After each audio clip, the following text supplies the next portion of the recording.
Hello, hi, welcome to a bit of an early stream. I'm only doing an early stream. I still plan to do a normal stream, obviously, but I kind of wanted to talk. Like I said, whoa, that was loud. I'm just gonna skip over that song. I think it's just too vibrant. It's just too many vibrants. This is supposed to be a song that's supposed to help you study, relax, and they're playing piano. I'm sorry, dog, but piano don't go so well. It just doesn't. I'm sorry. It doesn't go well. Piano's very disruptive.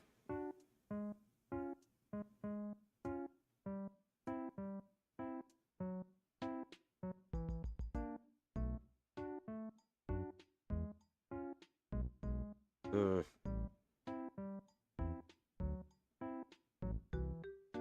Hmm. Not the mood we're looking for right now. It's a nice vibe, though.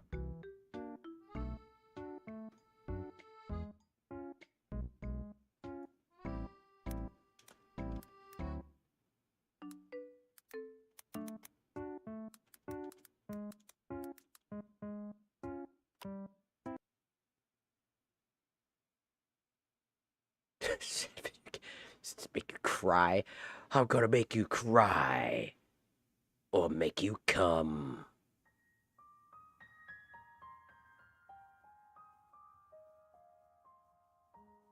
Okay, probably cry. I'm sorry. I'm still sick. I've been sick for this sickness is kicking my ass. But hi, I just wanted to talk. I rarely talk in general. I mean, to be fair, for the most part, multiple days in, I have been talking quite a lot during my main streams in general and just talking about very big things in life, life lessons, and just things that have been on my mind throughout my streams. And it honestly takes up a lot of the stream in general.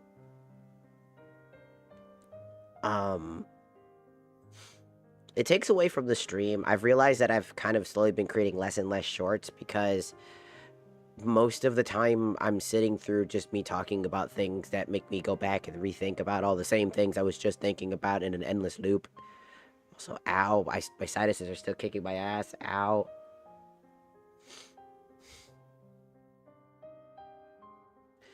I need to blow my nose again, so 1 second. Fuck me, man. The sickness. I'm sorry, brothers, but I'm dying. You'll have to go on without me. It is your time to shine. The last sparks of my heart are withering. You must ignite your own. Set ablaze the goals in mind to live one's life once more. For when I am gone, that light shall be no more.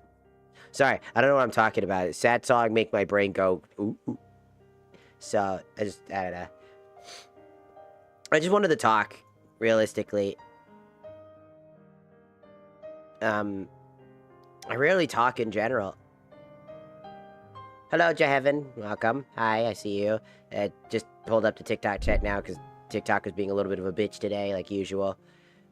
I'm not surprised. But I see you. Hello.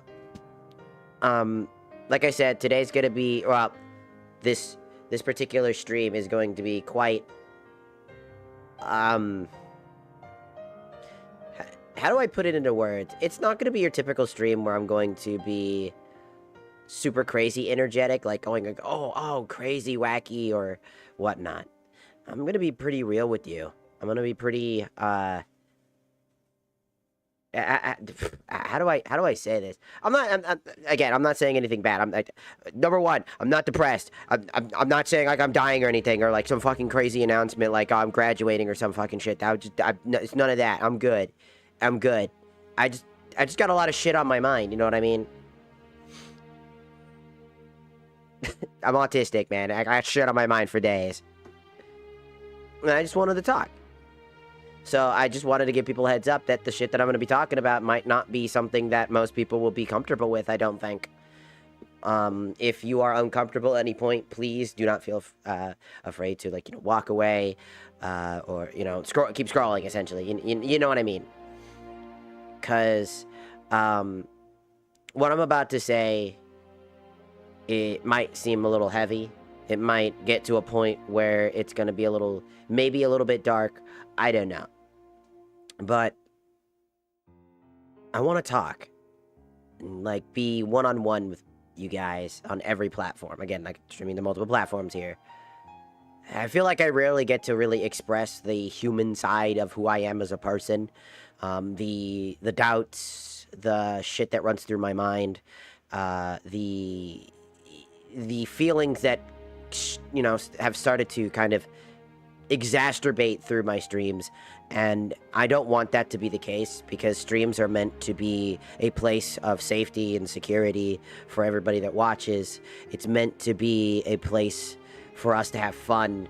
And when I am full of headspace thought, and also lots and lots and lots of cold meds, because I have a flu, and I still think I still have my sinus infection and might have bronchitis now, there's that one's a little chance, but there might be something there. So again, I'm getting sick up the ass.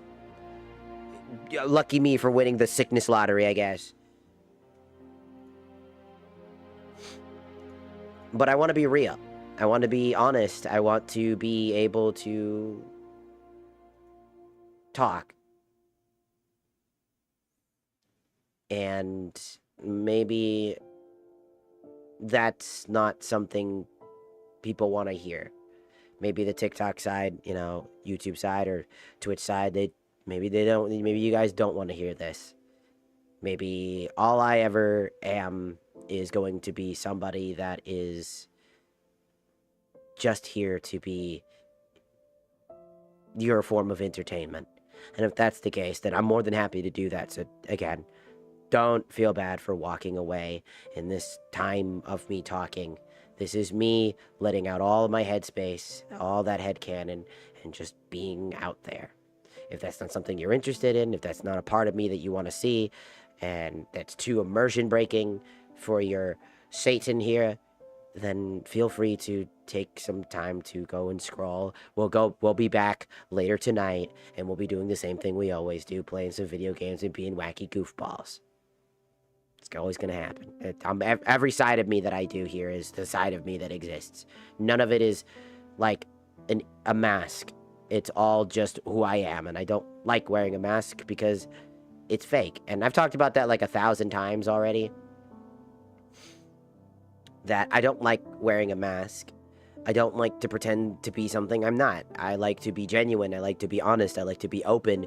If I'm not having a good day, then I'm not having a good day. I might not stream that day and just let people know I'm just not having a good day, man. Sometimes I just want to talk and let my heart out and express what's going on. And if people don't want to hear that sometimes.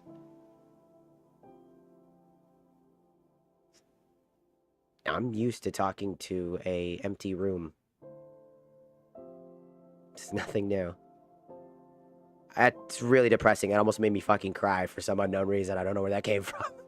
It's like, oh, I'm gonna cry? What the hell? This was supposed to... I'm okay. Why am I crying about that? What the fuck? That wasn't... There was nothing there for that. It's just like a one-off line. I was like, damn, that got me right in the feels. The fuck was that?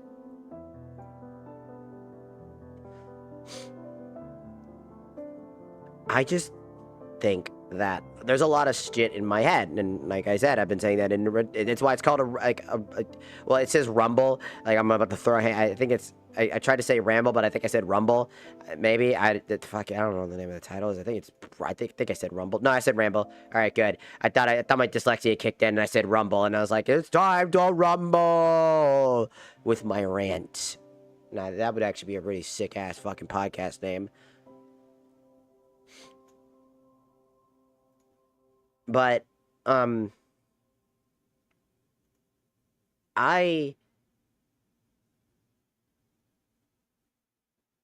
gonna be honest here.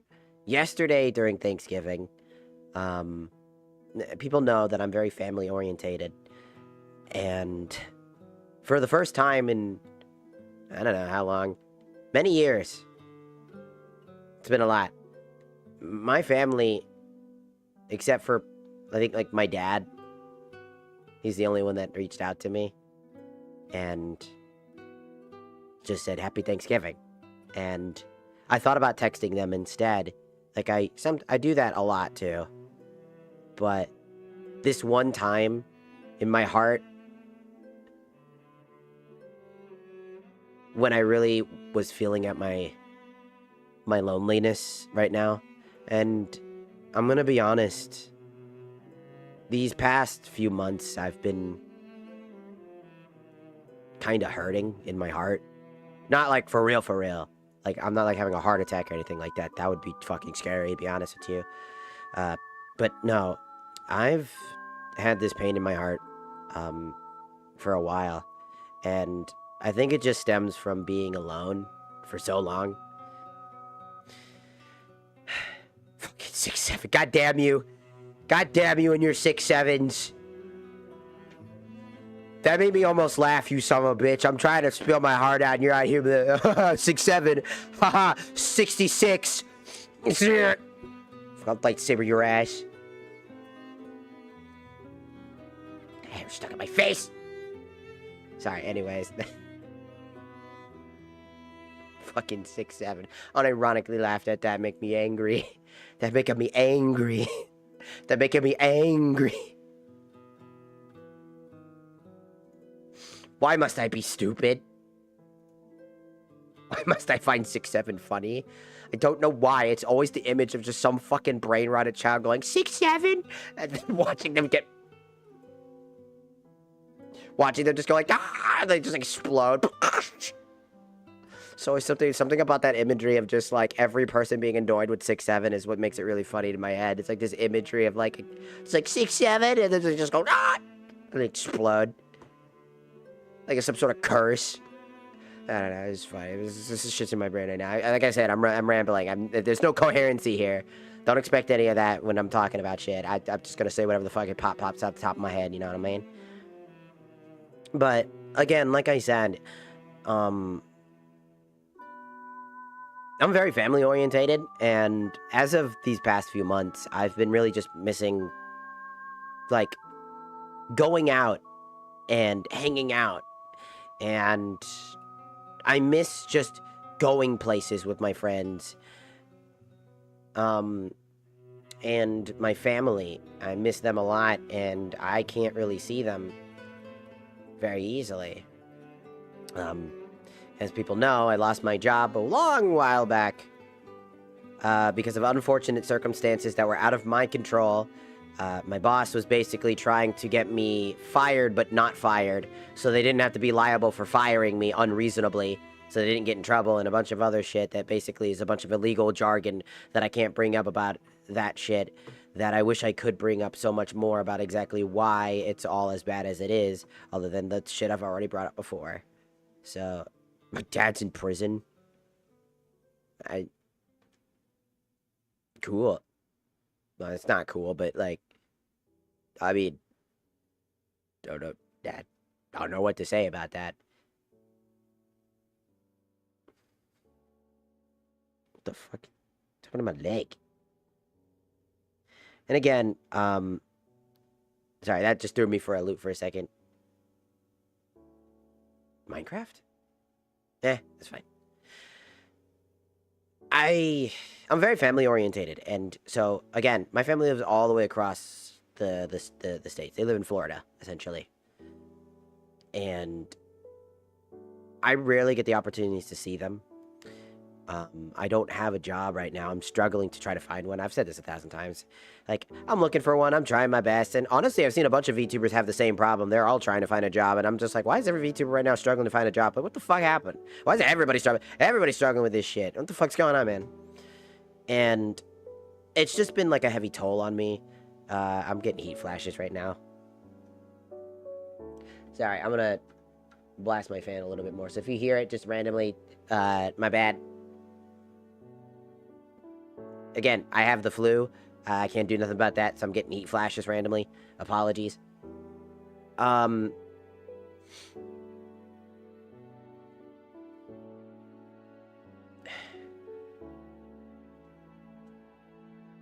I had one saving grace. Well, I missed my family a lot and very orientated on hanging out with people. I had a bunch of friends, and I've told this story 1,000 times already. Through my trauma and pain of this group of friends,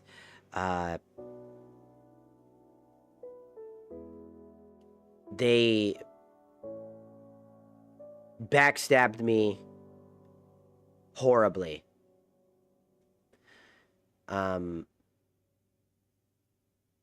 In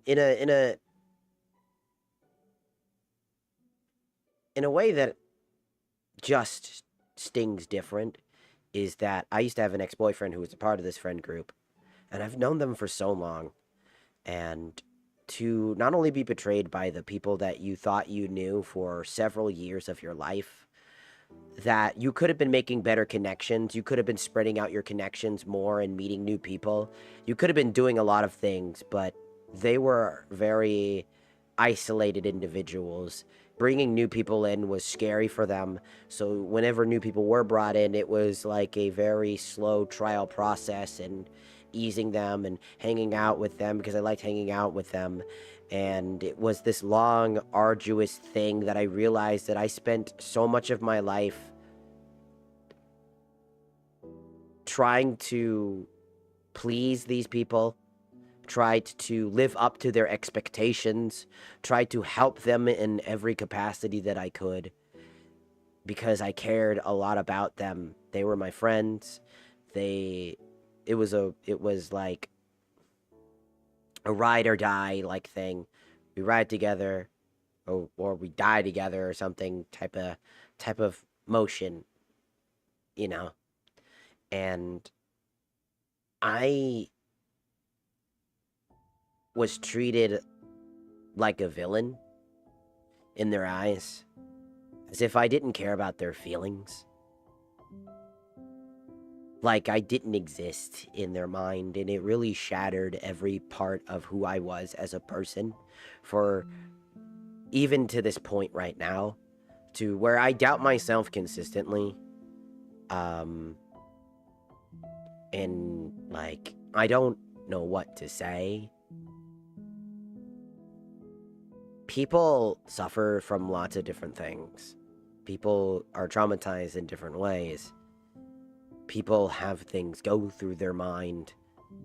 Some people lose loved ones. Some people lose their beloved pets that were basically family. Some people lose friendships, and every part of your aspect of those bits of loss are all validated and real and are things that I don't think a lot of people understand. Because I've had time and time again, I've had so many arguments with certain people on the internet recently and in the past who go, well, it's not that big a deal. It's just a bunch of friends. Go make some more. It's not that big a deal. It was a dog. And to me, nothing is a bigger insult to me than to devalue who I am, what I've been through, and what those experiences meant to me. To you, it might just be a group of friends. To you, it might just be my dog. To me, that dog was everything, and he was my cherished family pet who was family. And my only regret was not being in his eyesight when he inevitably had to be put down because of the bleeding ulcer that he had, and instead sitting in the back of the room trying to be brave when I didn't need to be. I couldn't express a moment of weakness because somebody in that room needed to be strong for the whole group. When that's not necessarily the case.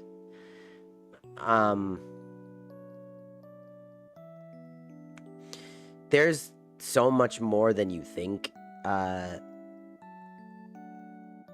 goes into these things. And I bring up my dog, Odie, because he was a huge stepping point in my life.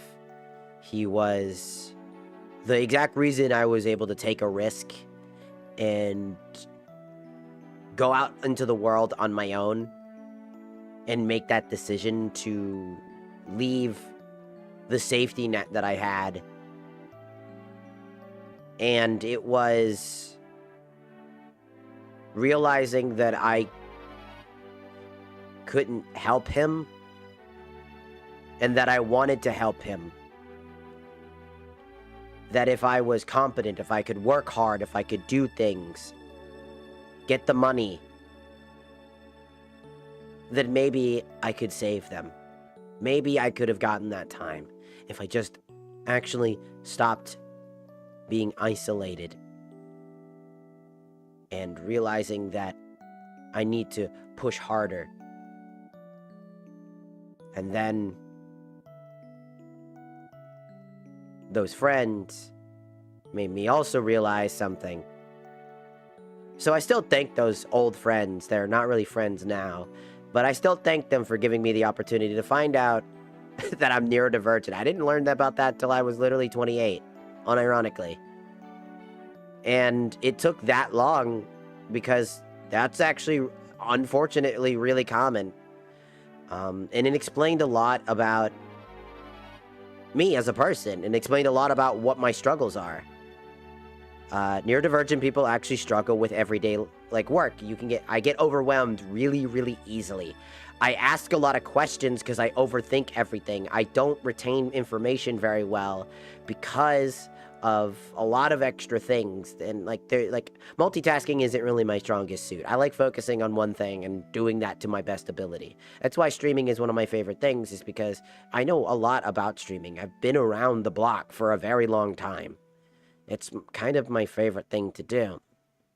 Hyperfixation, if you will. Now, streaming has aspects of, like, multitasking, but they're much more minuscule. There's not much to work on. There's things that you need to know and things you don't need to know. There's things that you can cut out, and there's things that you can add. There's things that you can work on that are creatively passionate. And I realized that, unfortunately, as somebody like me, working an average job is going to be some of the hardest things to do, and it's not because I'm incompetent.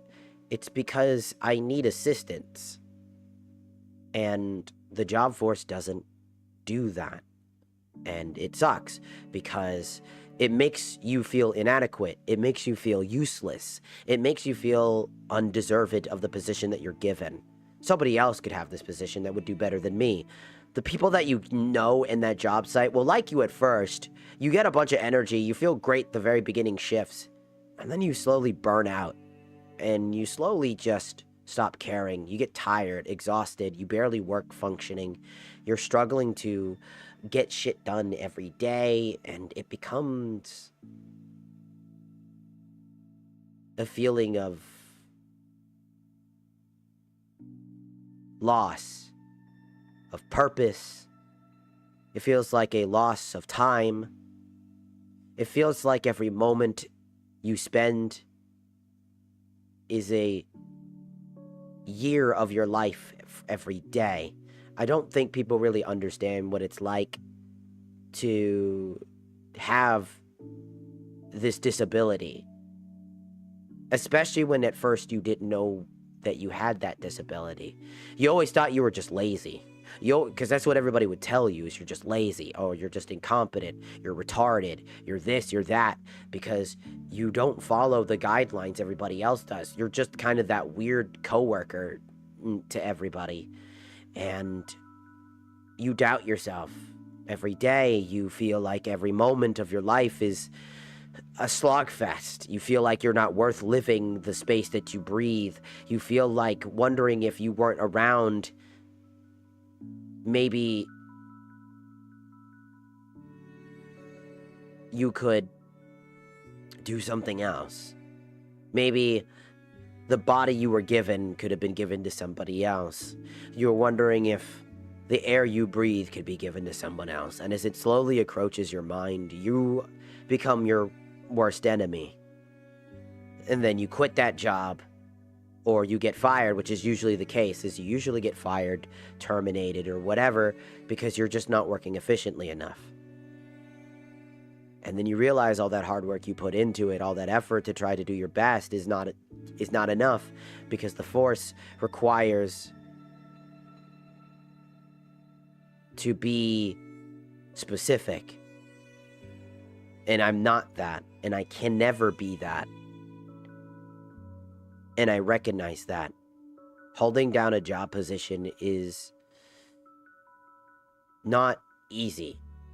To find a job that not only can I find a mutual love and interest for, but also be able to do it efficiently while also still making an average amount of money to be able to sustain my life are difficult. And it's difficult for everybody. But I don't think people just realize just how difficult it is for somebody whose battery is low all the time. You're tired all the time. Doing one mediocre task is strenuous, especially when you tack on fibromyalgia and Crohn's disease as another set of disabilities that you have to add on top of the one you already have. So you're fatigued all the time, you're tired all the time, and yet you still do other things.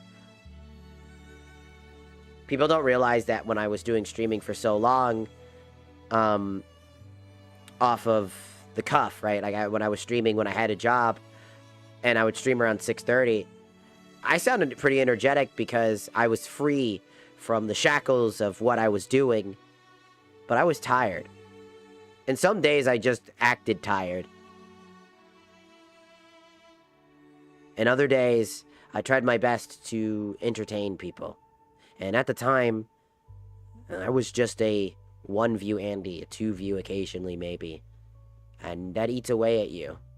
You ask the questions to yourself, am I worth the time or effort of what I'm doing? The passion that you have, the dream and goals that you've established for yourself, the thing you want to do.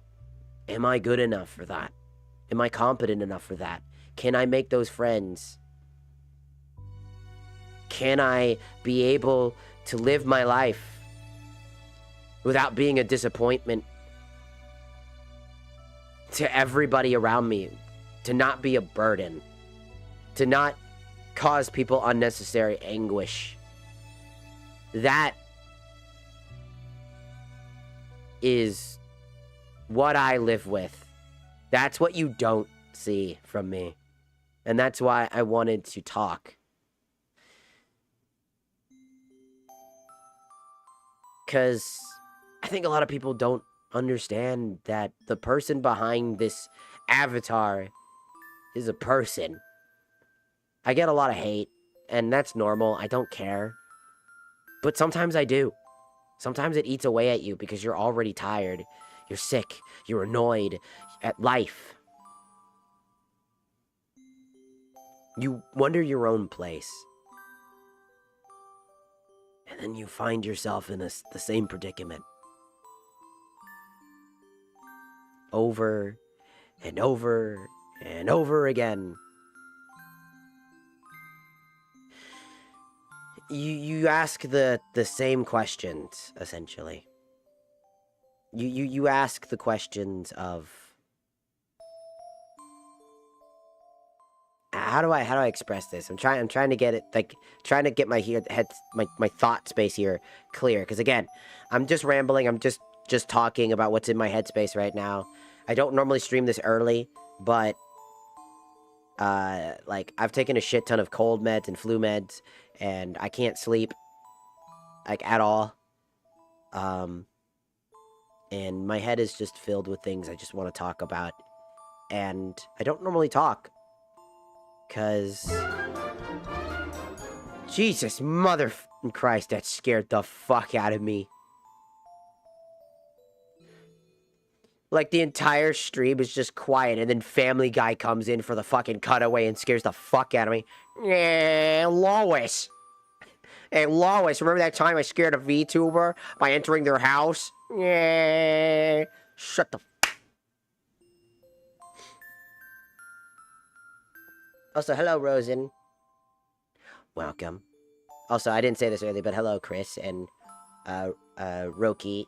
I didn't greet you guys earlier because I was in a very big, I'm just talking. Like I said, it's called the Ramble Rant for a reason. I'm rambling and I'm ranting. It's literally in the name. That's exactly what I'm doing.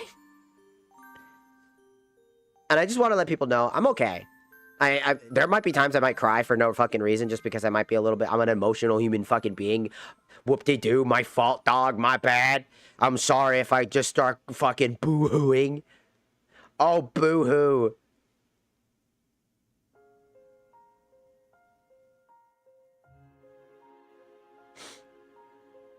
Good for you for taking your shit. Don't forget to wipe. If you don't wipe, I'm gonna kick your ass. Well, I'm not gonna kick your ass because your ass is full of shit at that point. I'm gonna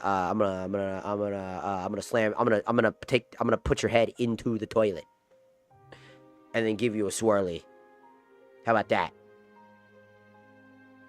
Square. Anyways. Hello, Zexter. Welcome. Greetings. Again, for anybody who might be new, or anybody that's been around before, but hasn't seen this type of content before, I'm very early. I don't normally stream at this time. I usually stream a little bit later. And we usually just play games, but I've realized that I kind of been just kind of rambling and ranting during my gameplay time when I should be playing games, so I wanted to spend some time to actually just physically talk. Your boy Fart? That's crazy. What a fantastic name on the Tiki-Taki side. Great name, by the way. God, sometimes TikTok's got great names, man. I just wanted to, talk, right? Will you play some horror games? Oh, yeah, we're gonna be playing horror games later tonight. I've got a horror game lined up that I wanted to show some people. I got 2 of them. They're gonna be demos. But I got some horror games I wanted to show people. I'm not gonna spoil what they are yet. But yeah, tonight we're gonna do some horror games. Unless, now there's an asterisk there. Unless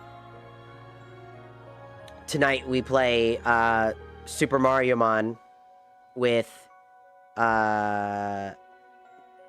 of my friends that we're gonna do like a Soul Link Nuzlocke of like a Link 3. Like we're just, all 3 of us are linked. Have you played Amente? I don't think so. I don't let me look that one up real quick before I get back to talking so I don't forget.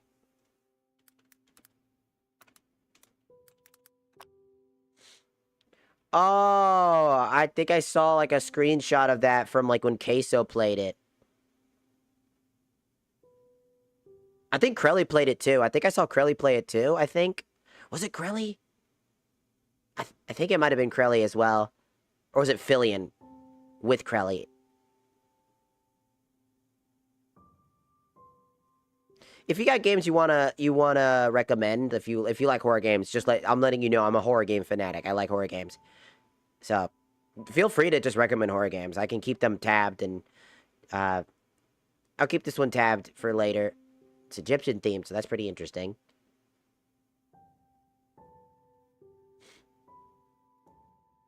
So I've got that one tabbed. I'll keep track of that one. Looks interesting enough. Also, hello, Lazy Sloth. Welcome on the YouTube side. Okay, so I got that game checked up. So I got that saved and making sure that's all good. I wanted to kind of get back on track a little bit, though. And just talk. Go back to talking for a little bit, just kind of be real with people. because I was talking about something really serious. No, like, no, don't. And if anybody's like, "Oh my God, I'm sorry, I interrupted," like, do not feel bad. Again, like I said, Ramble rant. I get fucking thrown all over the place. I'm not touching Geometry Dash anymore with the 10-foot pole. I am done with that game. God motherfucking damn it. I had a friend who used to make levels, and he would use me as a guinea pig for that shit. And I was like, ah! Have a good stream. Nice to find you randomly. Well, I'm glad that you came by. I hope you had a good time. We'll be on later tonight, and you have a wonderful rest of your day or night, depending on the where you live.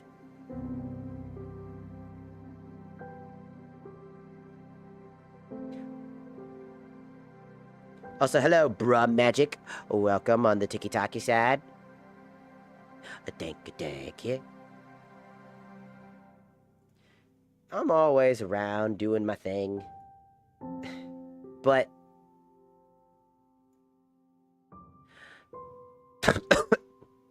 I'm sorry, The Hole? What a fucking name, man. For a horror game, The Hole.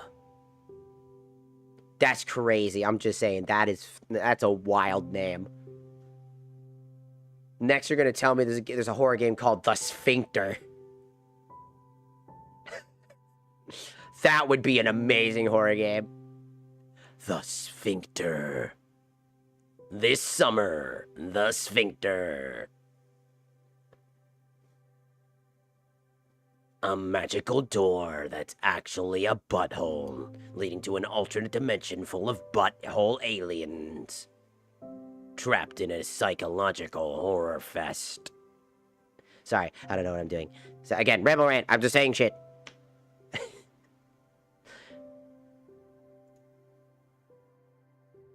I just wanted to just go back and talk about that moment that I was kind of going on about. As goofy as I can be, like I said, recently I've not been feeling great. I'm kind of, honestly, just kind of sad.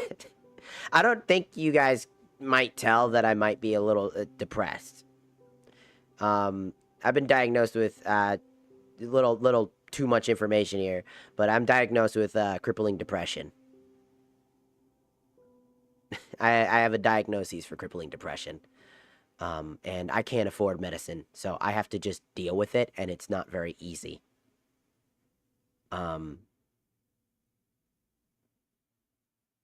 It is very, very hard to fight that, the feelings that you get from it. And that might be a big contributing factor as to very recently people have been catching on that I've been not in a great mood. As December rolls around, for those of you who don't know, there's actually a statistic of people who have basically isekai'd themselves, if you will, because of December. December is when the sun's the least out and all this other stuff, so it can be very dangerous, and usually it's because people's moods aren't as good. You know, the sun's not out all the time, you're not getting that vitamin that's very important for dopamine and all blah blah blah and all this other shit and all the shit I could just express. Also, hello Lloyd, welcome. And so I wanted to just say that I've been not in the greatest mood as of recently. And maybe it's just also, again, I'm sick as fuck. I have the flu. And I still have my sinus infection. And I might have bronchitis, but that's very dependent. My throat is getting better, so that's why I said that's dependent. But, I just wanted to express that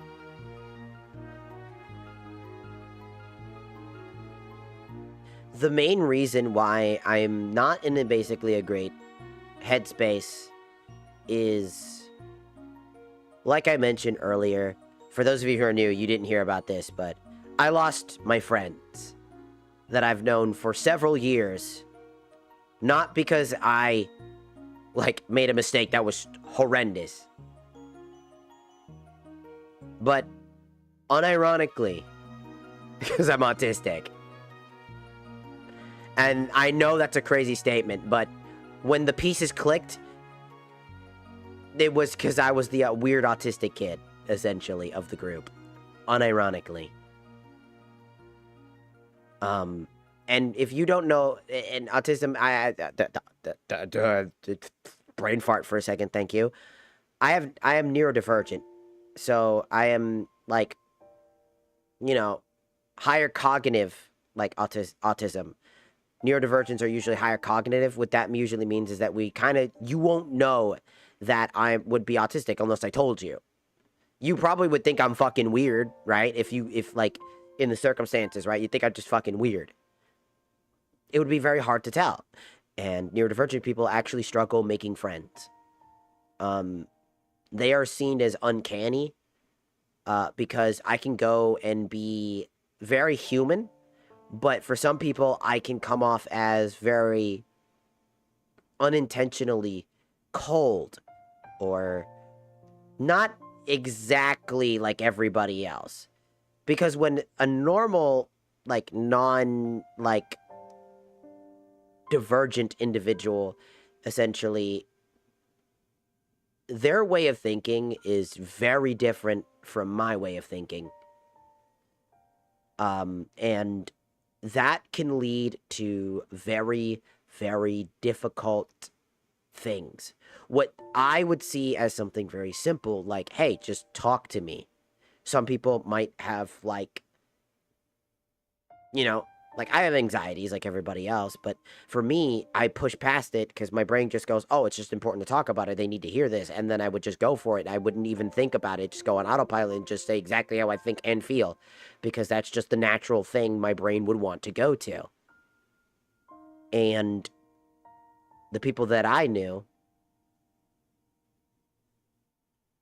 they were very meticulous with how they wanted to end a friendship. And it all started with a little game called Baldur's Gate 3. I wanted to play Baldur's Gate with some friends. I bought one of my friends the game. Very happy to try to play with them. We were all coming together to play, and we got a whole group of 4 to play. And we were all excited to play. And I wanted to add a mod because I really like this mod, but they didn't really want to add it. And I was willing to teach them how to do the modding because it wasn't as difficult as people, it wasn't as difficult as like people think it is. It's actually really simple, but they just were like, no, I don't want to do that. And so I was like, okay, that's fine.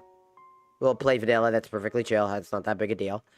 But then as time went on, everybody was basically playing classes that had huge advantages early game, while my class would be struggling early game, and I was severely struggling. And if you know video games like any D&D type of thing, you should know how frustrating it is when you're the only one in the group that basically does not contribute to shit, to the point where you literally just AFK and walk the fuck away for a little bit because you need to cool your head off, because you are missing all the time. Your rolls are garbage. Your attacks aren't working very well. The game just treats you like garbage because, unfortunately, I think Baldur's Gate Vanilla has several problems that I talked about as I went to school for game design. I never didn't graduate, but I went there and I studied a lot after college. After I left that college, because I was still interested in at least learning everything I wanted to know about. And I just realized, man, I feel like an asshole for just being so negative. I realized that I'm just not going to have a good time. And instead of dragging this on, I decided to do the mature thing and message my friends, yo, I'm going to go and walk away from the vanilla. I just realized I don't like vanilla. I don't really find it very fun. I like my mods, and I want you guys to have fun.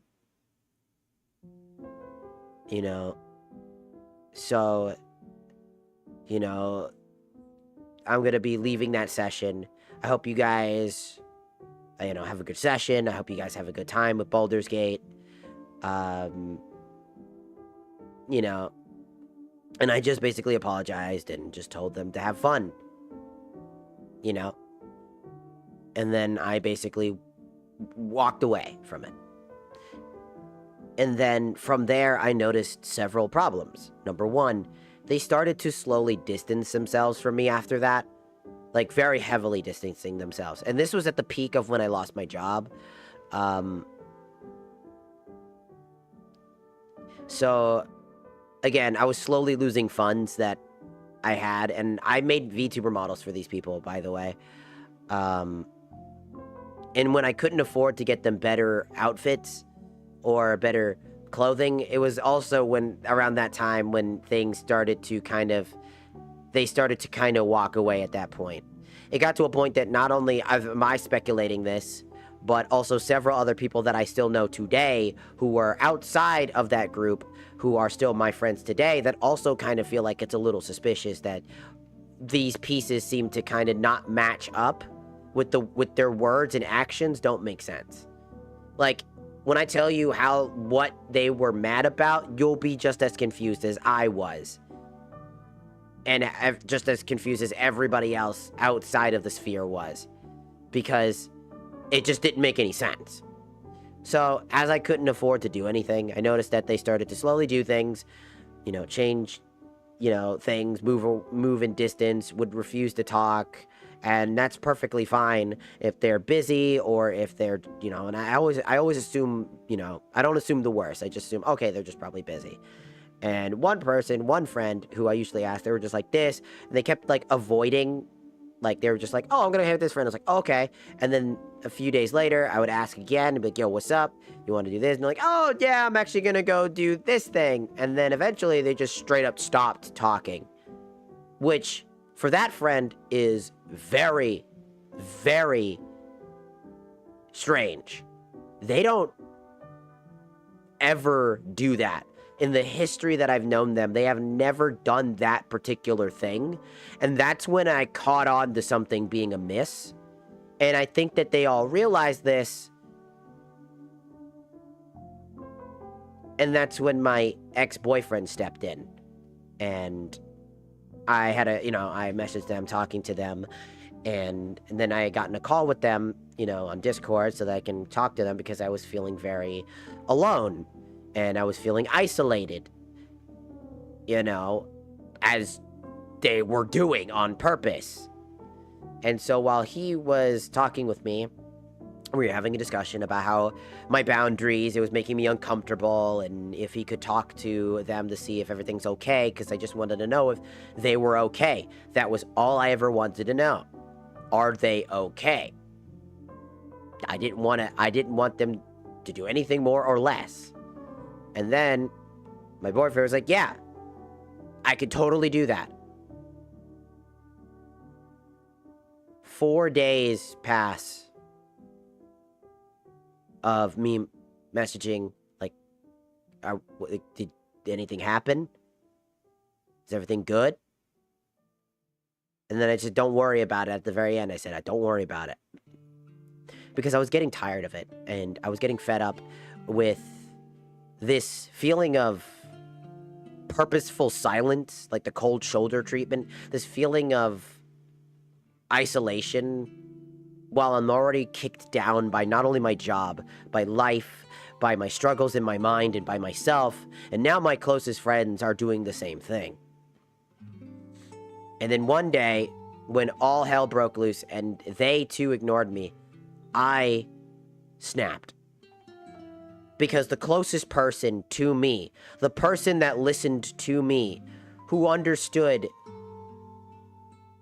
that I let my vulnerabilities through, the person that I thought I loved and trusted,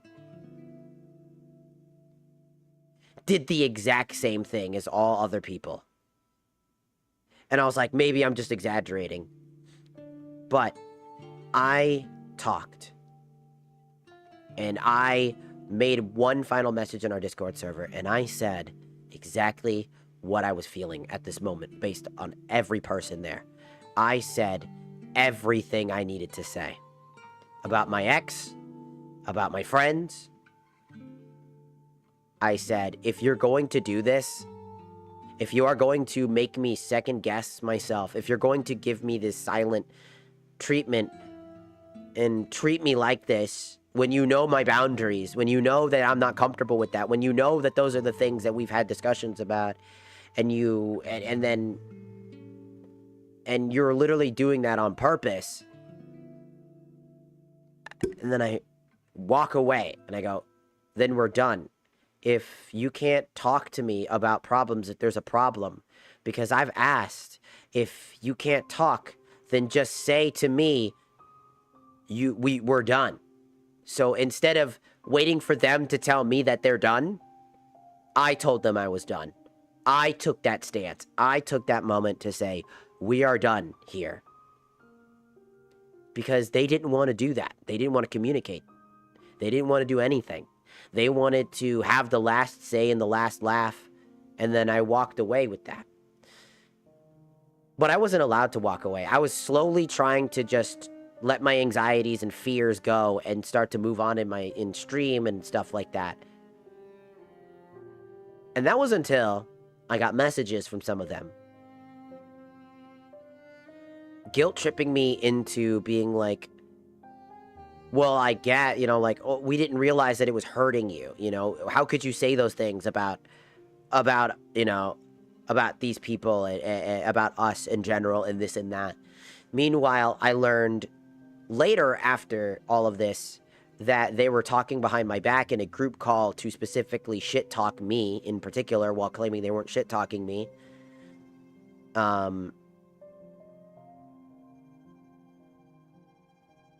And only one of them was literally not trying to do that. One of them was literally just having problems, and they projected a huge ton of those problems onto me. And when they realized they made that mistake, we were able to talk that out reasonably as adults, which made me realize that they have the capacity to do that. They chose not to do that. When this one particular person, which I will not be naming, came back and had this discussion, and another person that they knew came to me first, very angry, because they were like, again, for obvious reasons, because I'm talking about it. And if you don't know what that means, I will get to that in a second. But basically, we just had an argument between the two of us, eventually leading us to kind of finding a mutual ground of understanding. And then I apologized for assuming that that this person was just a bad person. They weren't a bad person. They were just a very misguided individual who was projecting a lot of their current issues onto an already stressful topic, and then ended up using me as a scapegoat as a way to mitigate more problems. Which is not a good thing, and they acknowledged that that was not a good thing, and that was an inhuman thing to do. So at least they learned that lesson, and I'm proud of them for learning that lesson, and I'm happy that we were able to come to that together and be able to talk, because at least one person I was able to have that conversation with. It wasn't easy, I don't think, for them to admit that they were wrong. But I'm happy that we were able to come to some type of understanding. Because nothing hurts worse than every friend you've ever known all of your life, and you loved, and you talked about granular things like going all together to Japan and hanging out, or meeting each other, and then, well, they betray you in the most gruesome fashion. And all you do is cry. You want to throw up because you think you've wronged them, only for them to turn around and say so many strange things about you. Like, you forced me to play video games. When have I ever done that? They couldn't bring up an example. I asked them to play video games, like, do you want to play this game? It's just like, and they always go, like, they usually go, yeah, I love to play games. Because I like to invite my friends to play things. Because I like to hang out with people. I might be sometimes a little too wacky and crazy. Again, I found out I'm neurodivergent, and a lot of my problems that I have as little quirks that I always wondered why I do certain things, I found I now have an easier access to try to figure out myself. But it's far too late, you know. If I knew ahead of time, I could have done so much more on my own.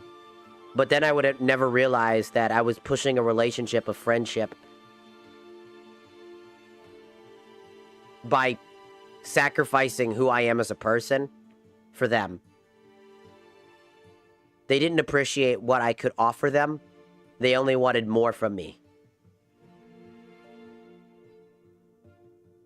Never wanted anything back, but they always expected more and more and more. And to the point I had nothing else to give.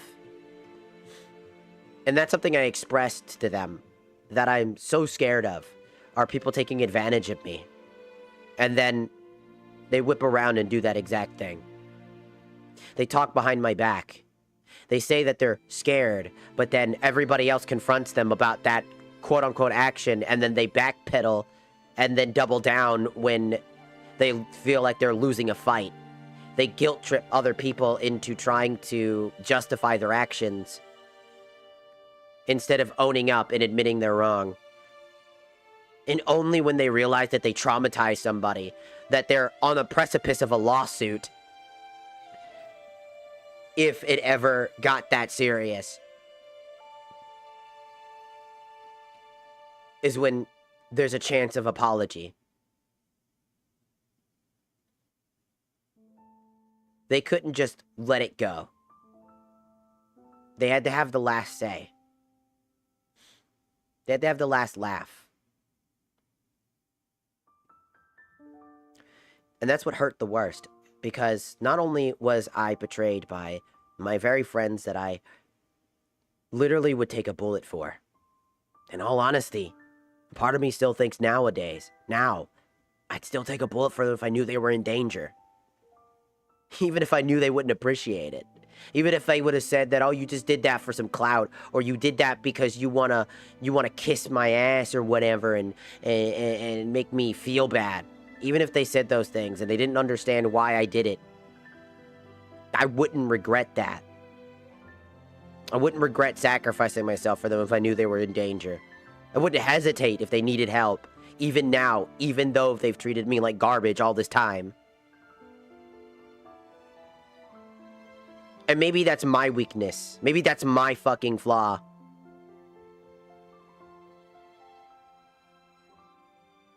But if that's a flaw, then I want to be flawed. Because I don't want to be somebody who gives up on my ideals because I no longer am friends with somebody. I cherish the memories I've had, and I have a hard time letting go of those memories because those were some of the greatest times of my life. And I don't have any more memories. I don't have more friends. Right now, I've got 3 friends. Wolf, A-Champ, and Moon. Like proper friends that I can genuinely call friends that I could literally talk to any day, every day, and not feel guilty for talking to. Like, genuinely not feel guilty or feel awkward right now. And there are some people that I can consider friends that I can talk to, but I'll still feel awkward with. But if I can name at the top of my head people that I can guarantee that I could just message right now and feel absolutely no remorse for messaging them or feel guilty or feel like I'm doing something wrong, it's those 3. And I cherish that with all of my heart.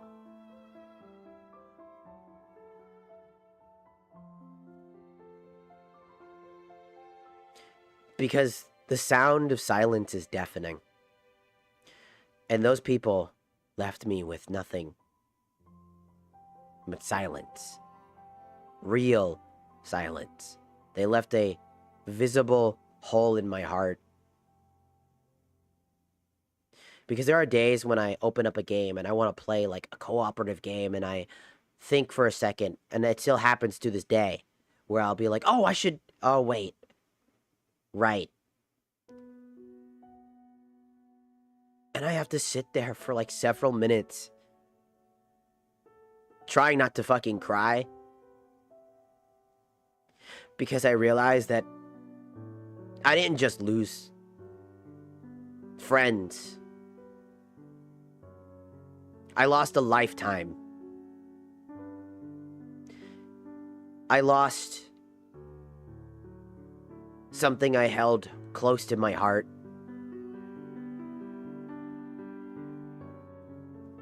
But it was never mutual. It really wasn't. I was so easily let go and betrayed because it was convenient. Because it was the cool thing to do. Because everybody else was doing it. And only the people that stuck with me are the people that realized that that's just stupid.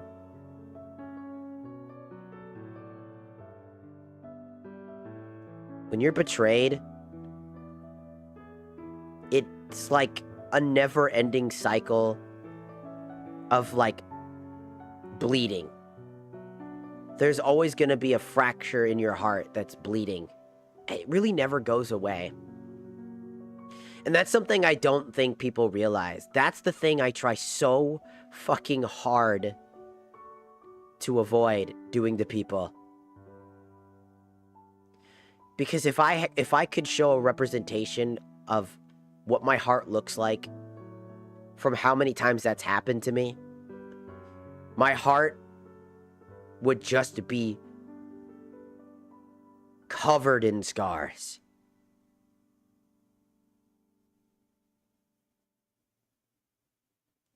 Absolutely covered in scars. Some more fresh than others. It's a very strange feeling. You don't really realize that you think, oh, it'll get easier, oh, it'll get better, or it'll slowly, it'll fade away. That's what a lot of people think happens when this type of stuff happens. They were just your friends. They were just people, essentially. Who cares? To me, every friendship matters.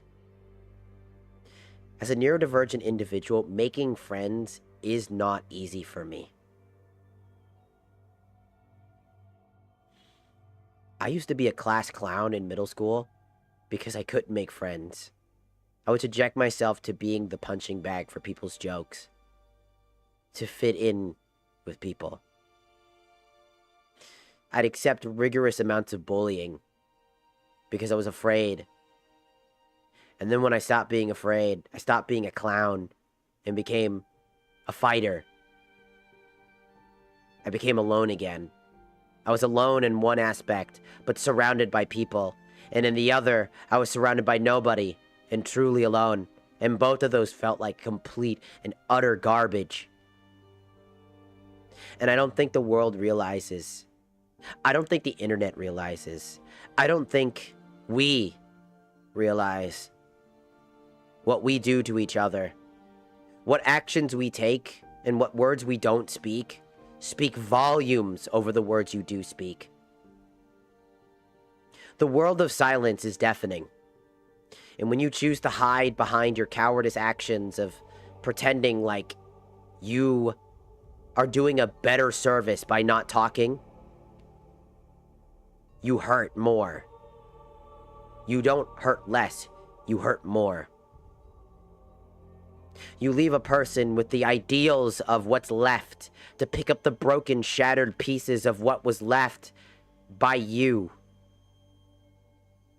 To try to find some crumb of information of what happened. That they'll never know. And why won't they ever know? Because you don't talk.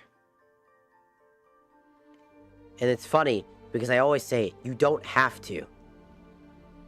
But you should. Is it hard to communicate the right words to say in the time when you're emotional? Yes. A fucking course it is. Is it difficult to be a human being for 2 fucking seconds and just use your damn words? No. It's not. You don't know how much words can really save a life. Because I live with not being able to speak my words. Why am I so adamant about speaking my words? Because I was a person that didn't.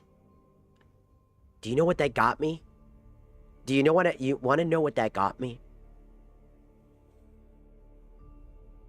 My best friend, when I was in middle school, was abused by his parents.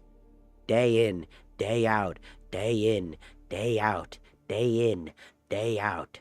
Bullied in school, day in, day out, day in, day out. And I was the only person that he could call a friend. You want to know what I didn't do when he needed me the fucking most? I didn't talk to him because I was stressed the fuck out about my own home situation. When I should have been there for him.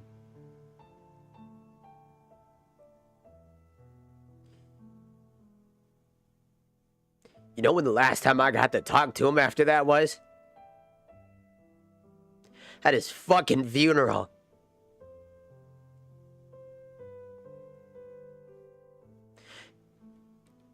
Your words are stronger than you think that they are.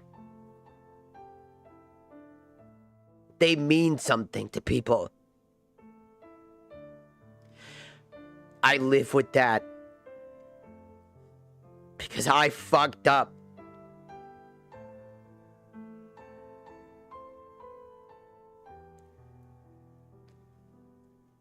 He needed me, and I failed him. Every day I tried so hard for him. The one fucking time I didn't say something when he needed me. A single text, a single call, a single word could have been the difference between his life and still being here today.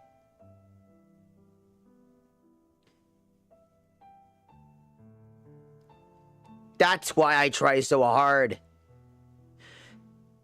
to make sure I never be the person that I was then.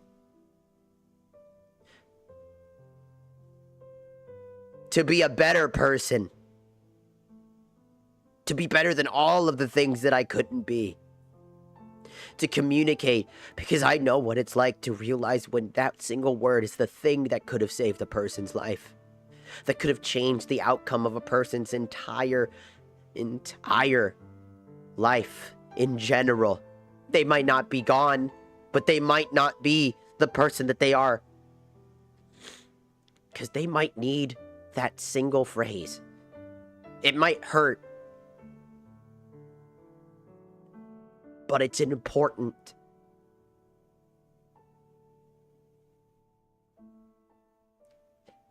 That's why I don't like people that hide behind a fucking mask. That play like they're always happy-go-lucky all the fucking time. Like, life doesn't fucking... Like, you don't suffer in life. That you hide behind your extravagant personalities. But when a problem exists, you cower in fear. Instead of using your fucking words.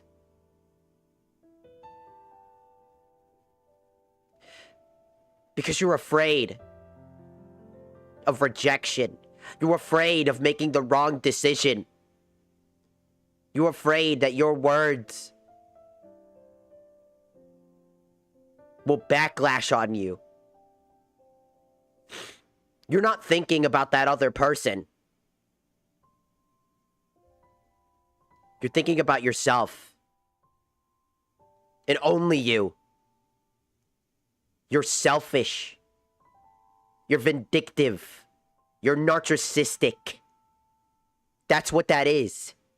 Don't pretend like you don't know what that is. Don't pretend like that's not what you're fucking doing. When you hide behind that fucking bullshit silence. Silence isn't the way to handle things.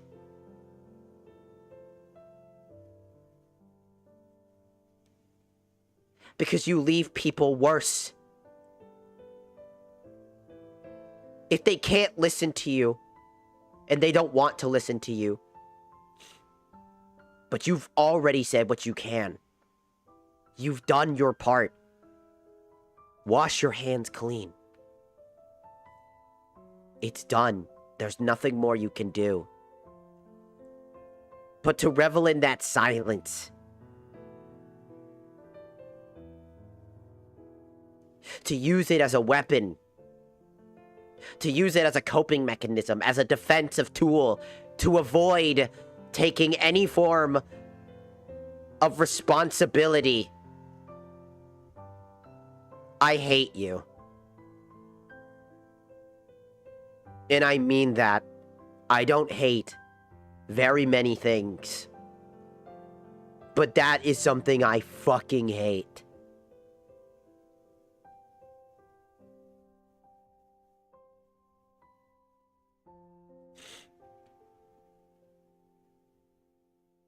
Do you think silence is something that you can use as a way to save somebody from heartache or pain and suffering? It's as if it's some sort of magic fucking pill. You're wrong. Just objectively fucking wrong. It's been known to be a problem.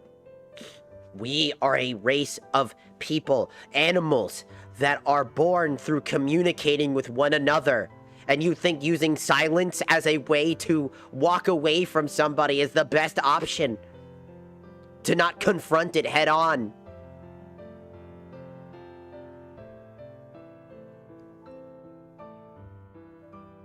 You're a coward. That's what you are. And I hate you. You're a coward. You're pathetic.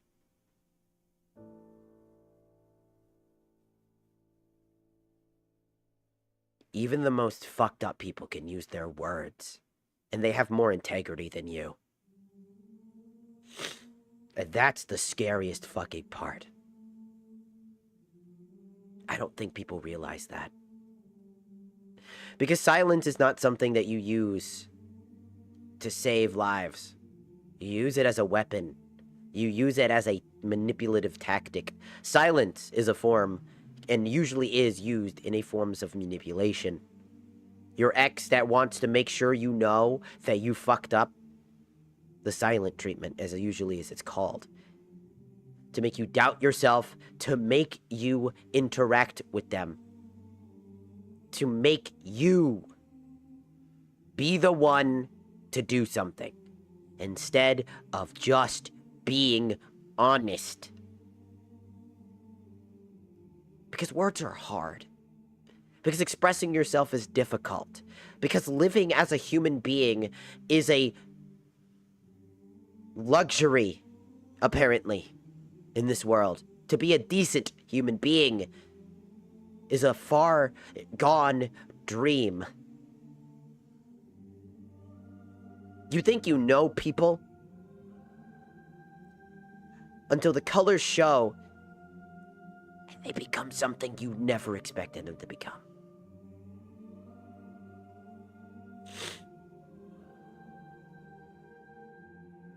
My entire life was founded through pain. Growing up, that's all I got to know. Let me tell you who I am. A small part of who I am. To get a real grasp of what and who I am. As a small child,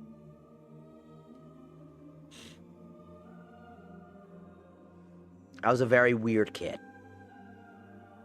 I woke up one day, confused, dazed, at the age of 4. Then, I had some very strange problems.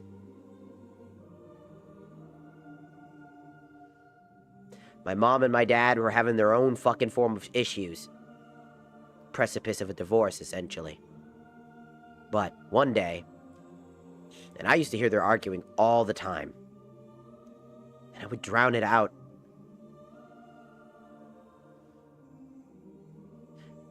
All the time. Because everything was gonna be okay.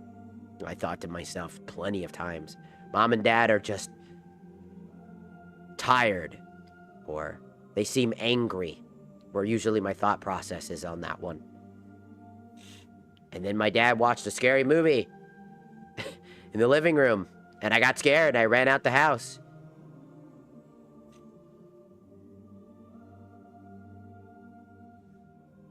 And the next day, my mom in tears, crying, not even acknowledging me, not looking at me even a little bit. A single bag, a suitcase, packed, crying and screaming. And then she was gone. My dad, cold, calculated, and silent. He was distraught, but he didn't cry. 'Cause I was right there. I was the one crying. I thought my mom abandoned me. I thought I did that. And at the age of 5, my first thought after that was, I shouldn't have been born. They would have been happier this way. And for the rest of my fucking childhood, I carried that with me. Everywhere I went. But I didn't want to see my dad sad. So I toughed it out, just like him. Stood my ground and was a happy kid. But when my dad left, I thought he was going to leave me too. He was just going to work. I was severely broken.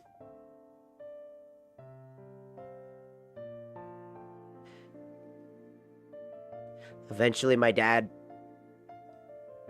did so much for me. I idolized my dad because he tried so hard. Even though he wasn't okay, I admired that strength in his heart.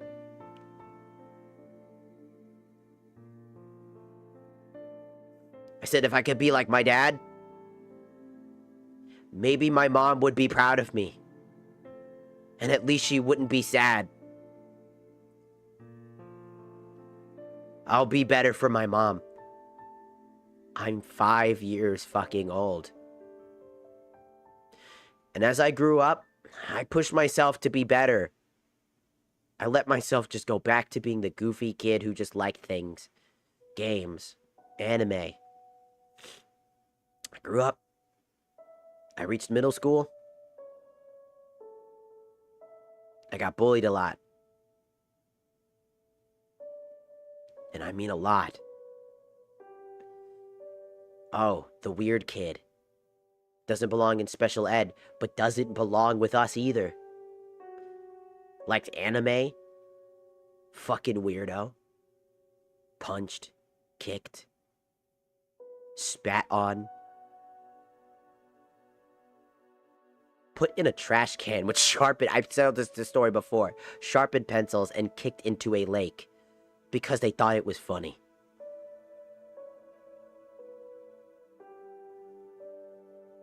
You know what I did? I just walked it off. Until I had enough. Eventually I was able to take martial arts classes. to defend myself. But that day, something snapped inside of me. Something I realized that was inside of me all that fucking time. Something that even today I have to hold in, that you don't see. I try not to let it out. It sounds crazy. It's like some sort of beast within, as it might sound. But it is an unbridled rage.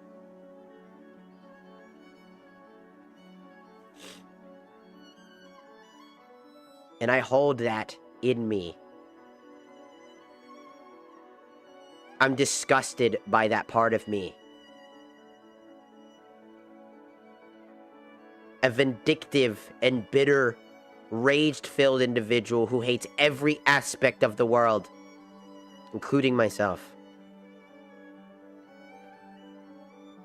I destroyed people in fights all the time in middle school as I grew up.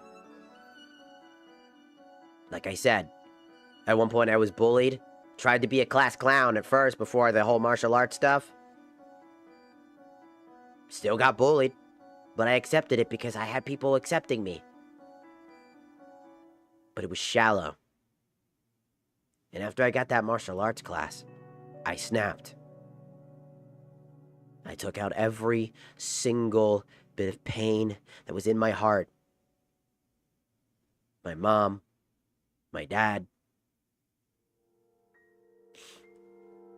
my friend that I missed so dearly.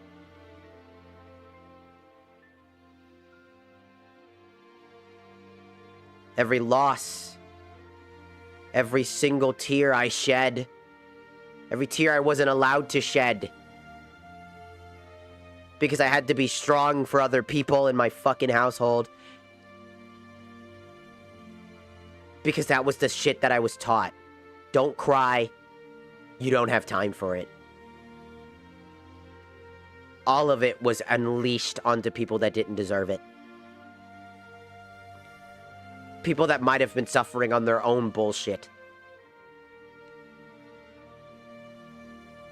When the dust settled,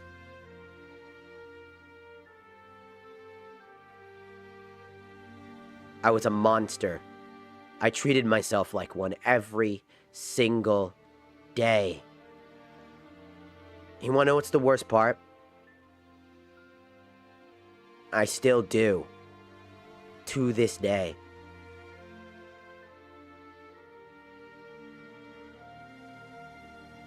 I try to be better than what I was back then. I try to forgive myself. But I can't. I try to be better for people. Because they deserve better. I try to be a light instead of the darkness that fucks people up. I could have went down a much darker path.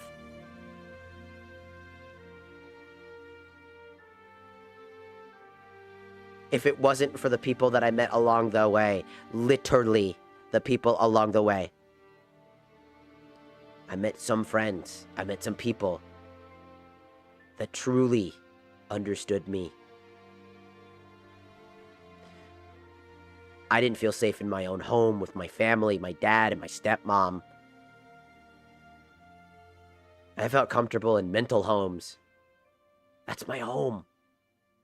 That's where I was for a majority of my life. And I tell you this because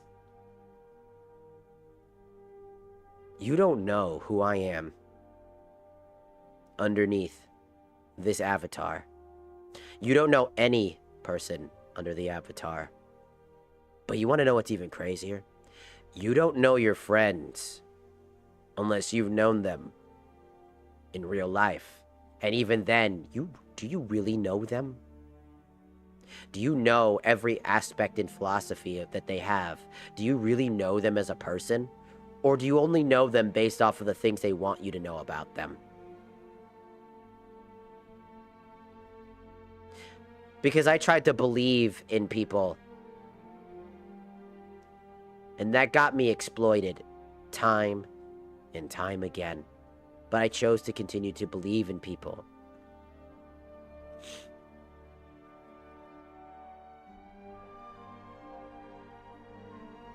I want to be better. I want to one day be able to forgive myself. To let go of the shackles that bind me. I want to be able to be me. Unapologetically. Fully apologetically. But there is still a part of me that I don't let go. Part of me that doesn't deserve to be let go. To be forgiven. A part of me that's still there.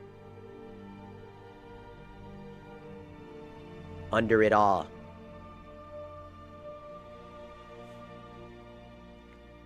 And that's not to say that I hide anything. I'm blatantly still the person that I am today, that I was back then.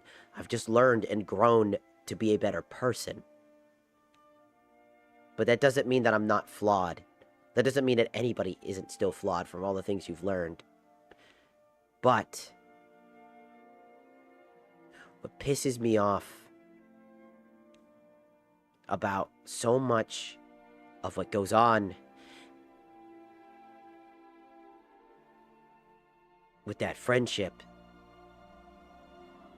was it was everything that I had feared. I met new people. I loved hanging out with them. And then that stopped. And then I was left with questions. And I'm okay. And you heard my opinion on what I believe.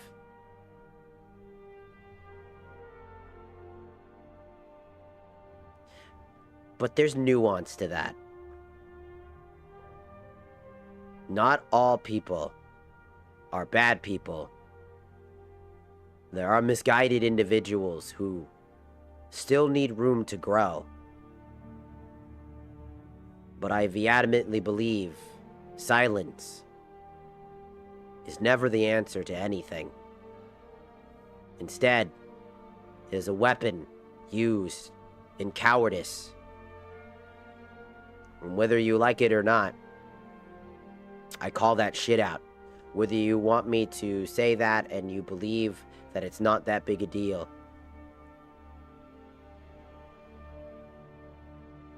In my heart of heart, from what I've experienced all of my life,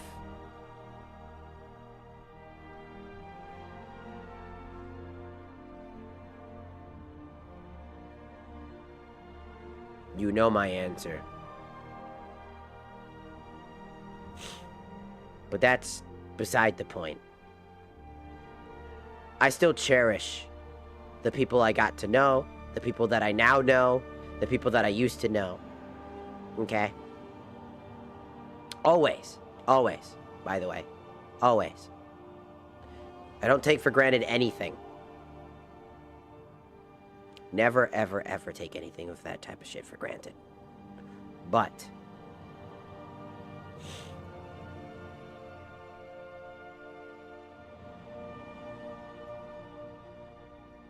I don't necessarily like when the world treats people lesser because you think you're better. I don't like when the world treats silence like it's an answer, because that doesn't make any fucking sense. Can you treat silence when somebody asks you a question? When somebody asks you a particular question, can you use silence as an answer to that question? Doesn't make sense now, does it? Silence is refusing to answer. It's refusal to communicate. just a hard, cold fact.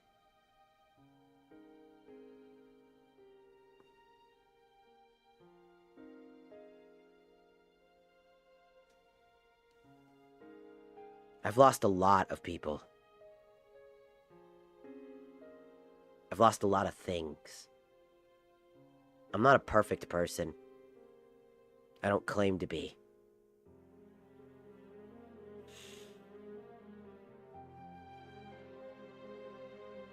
And I'm alone. For the most part. Friends come and go. But when you're so willing to hurt them, especially when you know what they're comfortable with, boundaries, while never establishing yours, is a complete insult.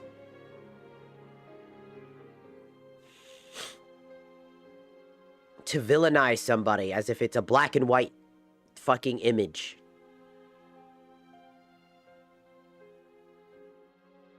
One's good, one is bad. Just so that you can walk away in peace. Because you're afraid of taking responsibility. Because your silence was canceled by noise. By a final stance against everything you tried.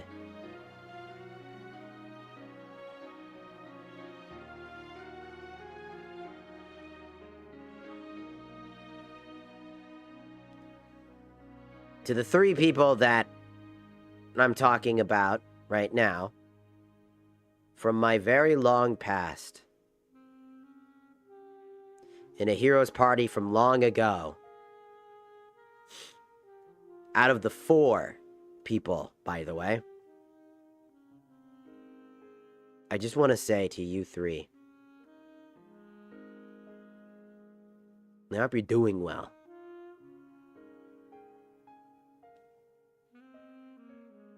I hope you're drinking enough water. I hope you're having a good time with your life.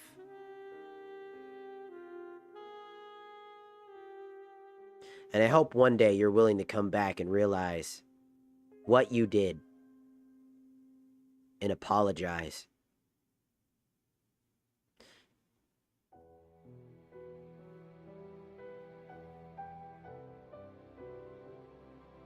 Because the real world wouldn't have treated you so nicely.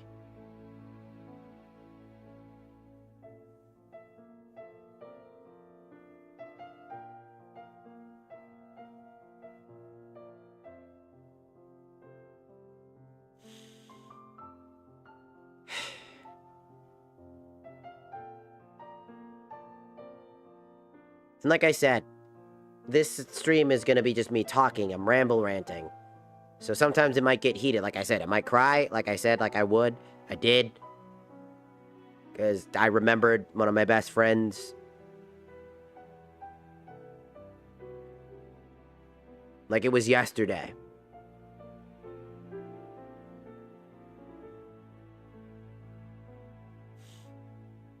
He was a great fucking friend.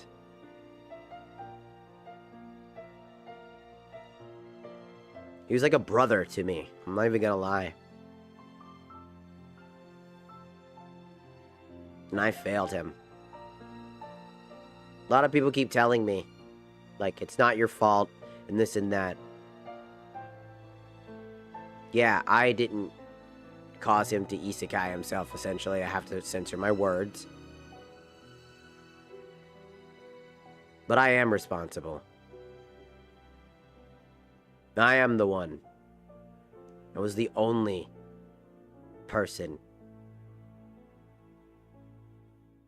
And I failed him. I ain't letting anybody take that. I know he wouldn't want me to be like that.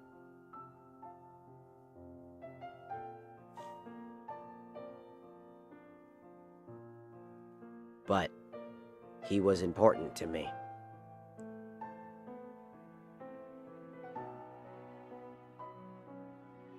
And he's gone.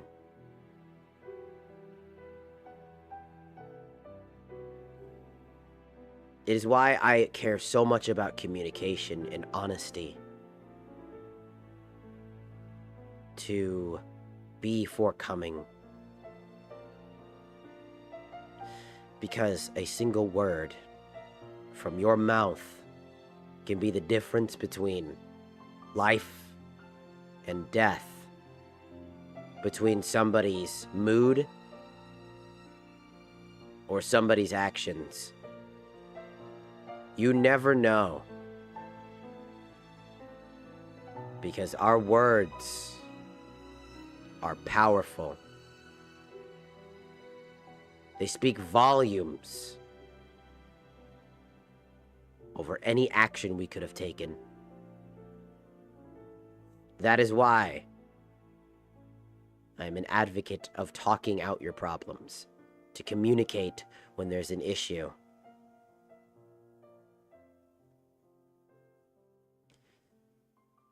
You never know. Silence is like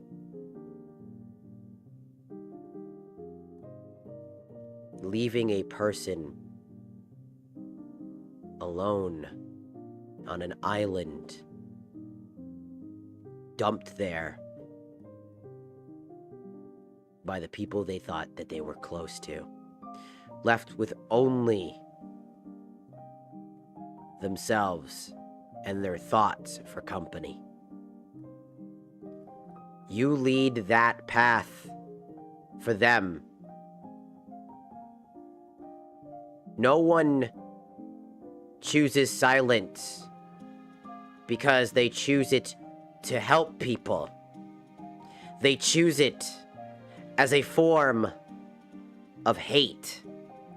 They choose it as a form of acknowledgement to not acknowledge them, to ignore your problems instead of facing them head on.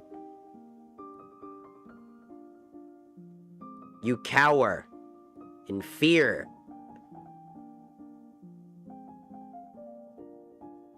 of many different things.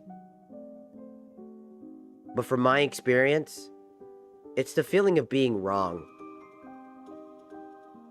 You're afraid of being wrong. You're afraid that they'll argue with you. You lose power. Because anybody worth their salt who genuinely cares is more than willing to actually take even the smallest of steps. But you'd rather completely walk away from it all. Shield your eyes from every source of light that exposes the truth. And that, my friend, is the shit that I had to deal with. That is the shit that is in my heart right now. That's not something I can just let go.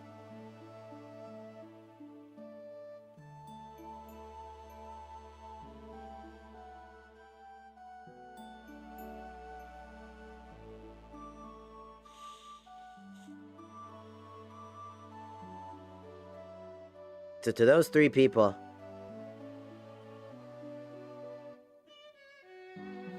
even if you don't see this, or maybe you do, maybe you secretly watch this shit, I don't know.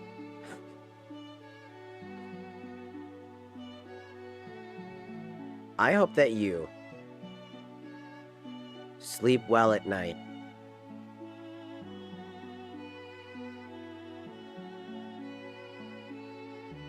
And if you get memories and flashes and feel guilt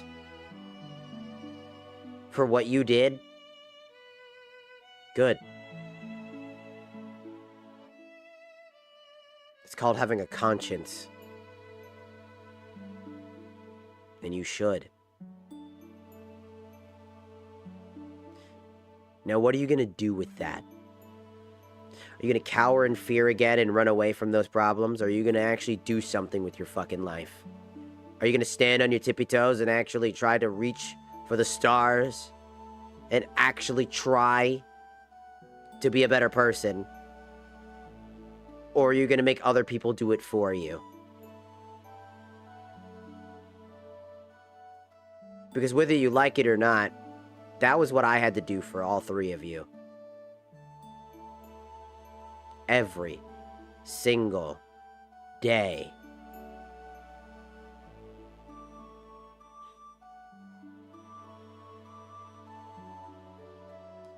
You played follow the leader, hoping that I'd guide you to some better future. To success. Without working for it. You ran for the hills. At the first opportunity. When the struggle was hard.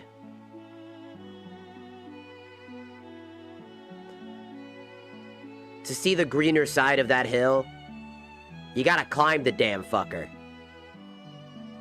Sometimes you might fall back down to the bottom, but it's how you work your way back up that matters the most. It's not about the end, it's about the journey, those experiences and growth. Stop pretending like the world is going to hand you everything and anything. Stop demanding the 95 fucking percent friendships where they do everything for you. That's not a friendship. That is babysitting.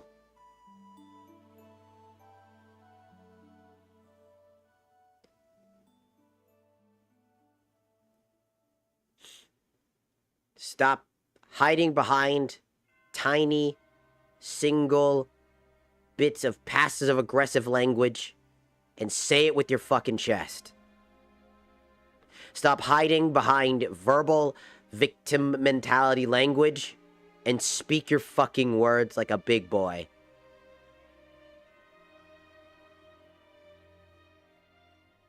Stop being the bad person.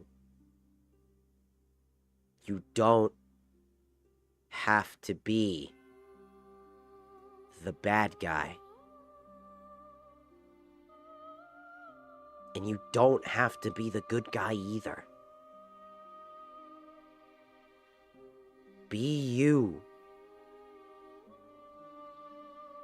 The person I became friends with. Not the perceived image of what you think I want from you. Because I wanted nothing more than for you to be yourself. But it wasn't the same, now was it? I did everything. I changed every aspect of who I was. Because you asked. Even if you didn't think that was the case. You never saw the hard work that it took. The blood, sweat, and tears. The passion and care that I had. Sometimes it can come off as overbearing. Sure, I get that.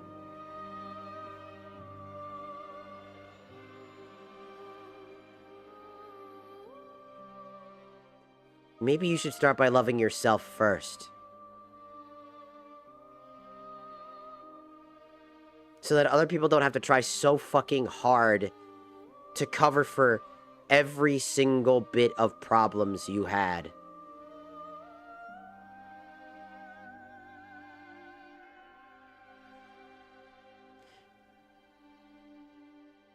We live in reality, not a dream. We don't live a world of fantasy where everything is sunshines and rainbows. We live in a world of gray, black, and white. We live in a world of color. Vibrant, different. And it's up to you to find your place, not me. That was never my job. Never wanted it to be my job. I didn't even think it was a job. I supported them. You. As I'm talking to you directly now, for those of you who know who I'm talking about. I hope one day you realize that. And when that day finally comes, and you come down and apologize, if ever, even if it's on my very deathbed itself, or by my grave, just know, I've always accepted it. I'm just waiting in open arms for you.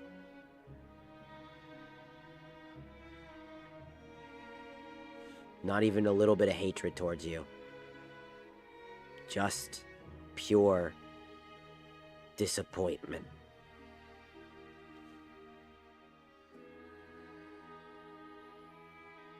That is all I have left for you. May your future look bright. May your life be filled with everything you want it to be. But just know,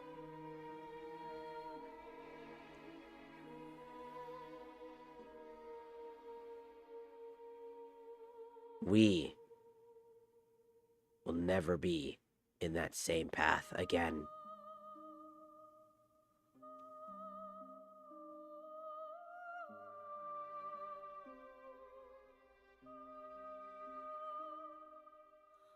Because how can I trust somebody who I spent years of my life getting to know, only to be betrayed at the turn of a dime?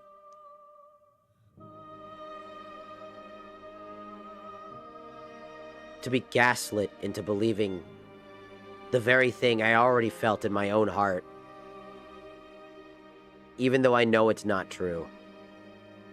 Because you needed a scapegoat for your feelings in your heart. You didn't need me to understand your feelings. You needed me to feel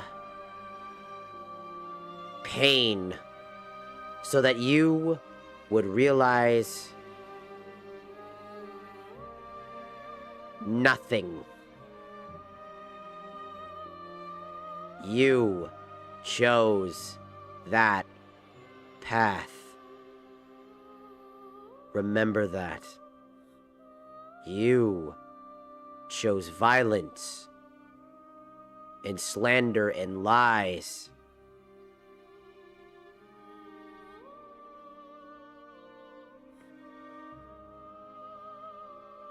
Over honesty and communication.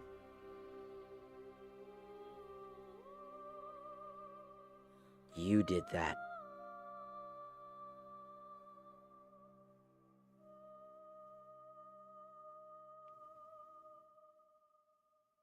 That's all I want to say to them.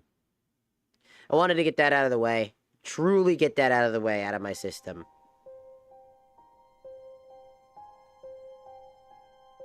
Because it's about time I let them go. From my heart. I think I'm done with them. Finally. A part of me knows that I'm not. But enough to realize that I don't need their apology. That I don't need them to acknowledge what they did.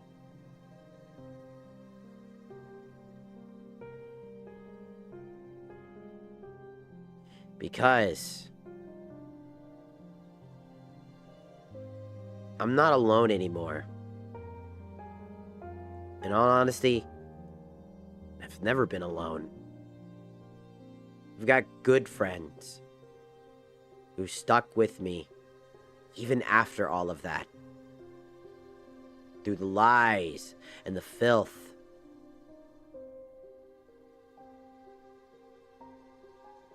I have people that I can look directly to and smile and laugh with. And I'm meeting new people. I met April Samurai. I met Razzle. I've got Wolf, Dakota, / Moon, and A-Champ. People I've known, some longer than others. And I realize that there are still people that I know, and people that I can get to know, to make those bonds. And there are still more people here, because I have stream. It's funny how I realized after I left that group of friends that my streaming stuff, my content creation spiked up. There are more people chatting than there ever have been in my entire 10 plus years of streaming. And it's because I was finally able to be myself. I'm not always the happy-go-lucky dork that I am.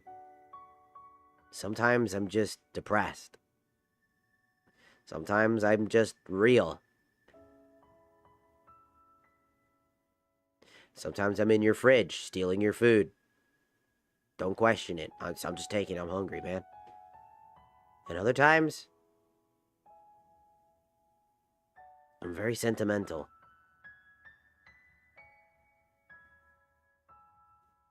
I'm a human being. And I think by being honest with myself, I feel like I resonate with people. At least I hope I do.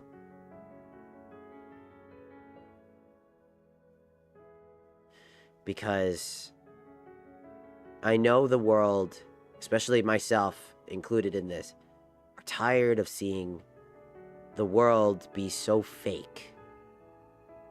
Desensitized to everything. I'm tired of it all. I'm tired of Pokemon. I'm tired of big content creators. I'm tired of the drama. I'm tired of the Discord drama. I'm tired of having to play footsie around the fucking table to bend over and bow down to every will and everybody's expectations. And instead, I can just be myself. And whether people like it or not is up to them. And if they want to stick around, then they'll stick around. And that's one more person that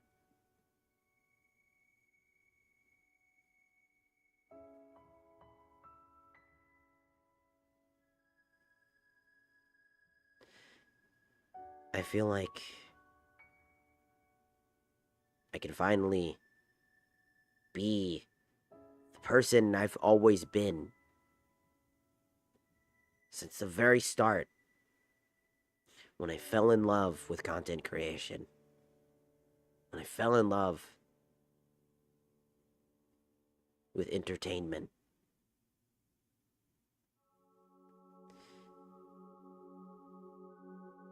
Because I don't have to be somebody else's guinea pig. I don't have to be something I'm not just to appease other people. I can let shit just be. I may not agree with you. I may not like you when you do something. I might hate you in a capacity, but I don't truly hate you. Humans are flawed by nature. You have to do something very heinous for me to hate you. But I hate aspects of humanity that make us feel like absolute trash. I hate ridiculing one another just because of your looks. I hate ridiculing based off of your gender. I hate ridiculing based off of criteria that doesn't matter. It's important to be you. It's tiring looking at somebody and realizing that the person behind that is just a fake ideological clusterfuck of ideas just to get clicks. I'm tired of Mr. Beast. I'm tired of Pokimane. I'm tired of all the high-level streamers. I'm tired of people just being abashedly jaded. The word nuance does not exist in your mind when you can't even think one or the other. There are moments of truth where nuance is broken down so hard that there is no nuance left. Silence, in the form of communicating, is incorrect. That is a fact. Communication is in the idea of using words, is expressing to another person of your actions, or to express a particular feeling. And silence expresses nothing.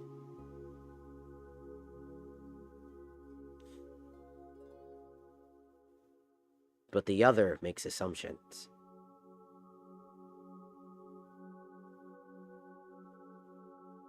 It is the foundations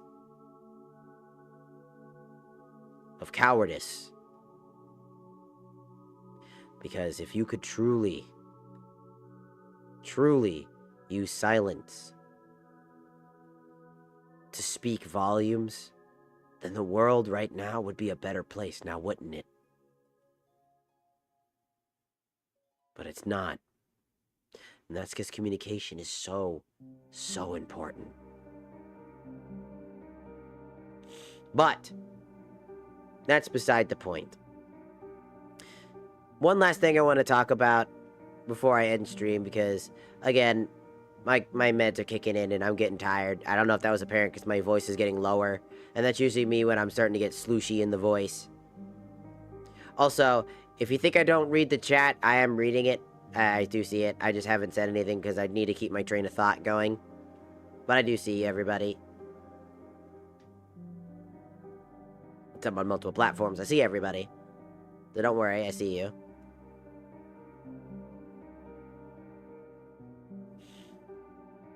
I just want to make a direct message to Tectone.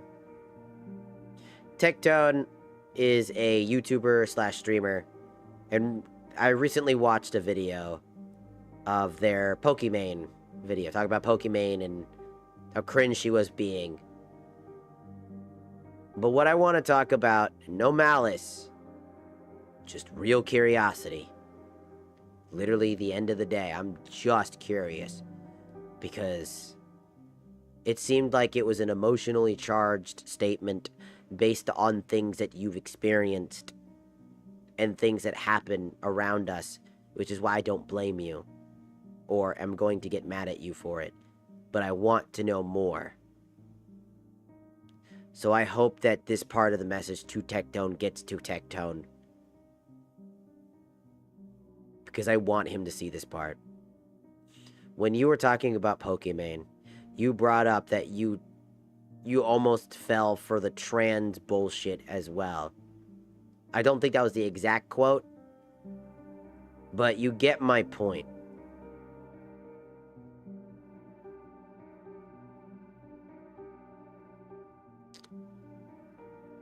Tectone. I may not sound it, because I'm also sick, but I'm trans. And I respect you a lot. I do. I've defended when things mattered, right? When I saw really stupid shit happening in the Genshin space, because I fucking hate that shit. That you were you were wrongfully accused of 1,000 things.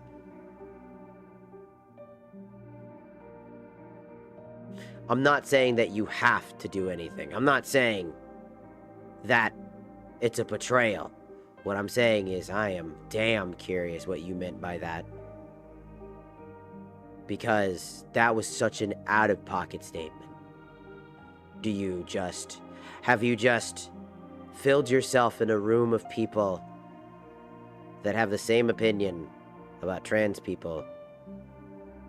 Because, hey, Tectone, I want to be real straight with you.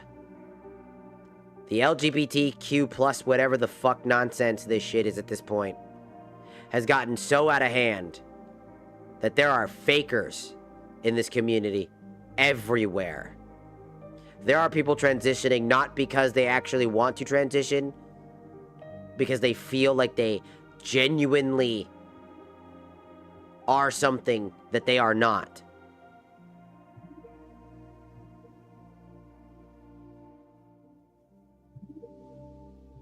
Because it'll get them kudos points. It'll get them brownie points. It'll make them look cool. That it's edgy and unconformative to the government.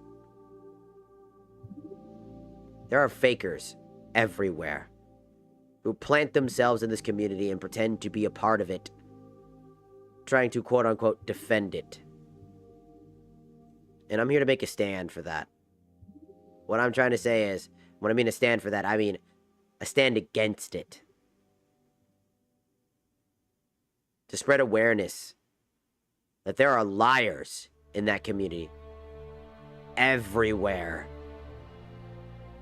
They hurt, they damage, they scar the very foundations that people who genuinely suffer every day work so hard to maintain. Because people who are really transitioning, people who are really gay, lesbian, and etc., who are part of the LGBT, the goal is not to be superior. The goal isn't to be better. It's to be treated equally, like it's always been. To not be afraid to walk on this planet without the fear of being shot. The fear of every single person that they would get to know secretly hating them.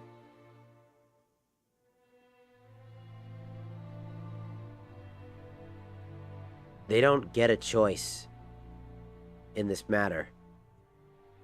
And you may argue that they do get a choice. But I'll say this. Unless you really are a part of it, you don't know the nuances inside of it. It's not a choice. It's always been there.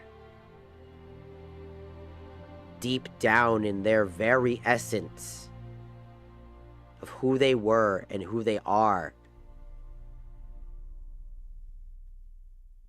it's very disorientating.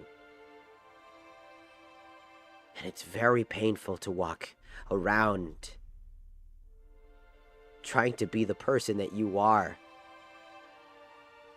without being slandered, spit at, stabbed at, shot at, talked down to like animals at a parade, animals at the zoo. Because you're different.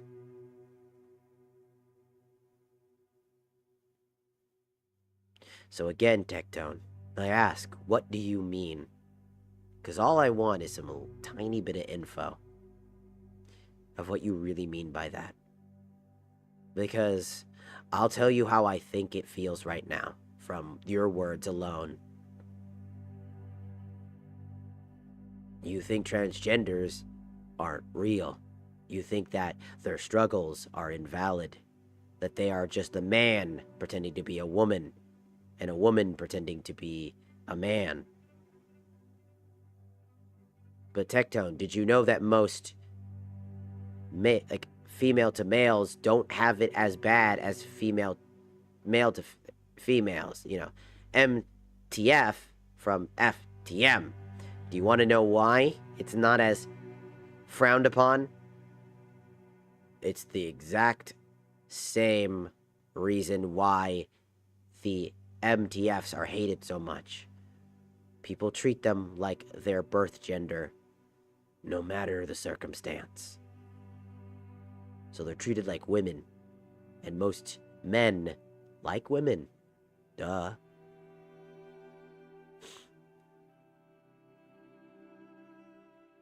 Women can be bad. Men can be bad. Trans women can be bad. Trans men can be mad. Everybody can be bad.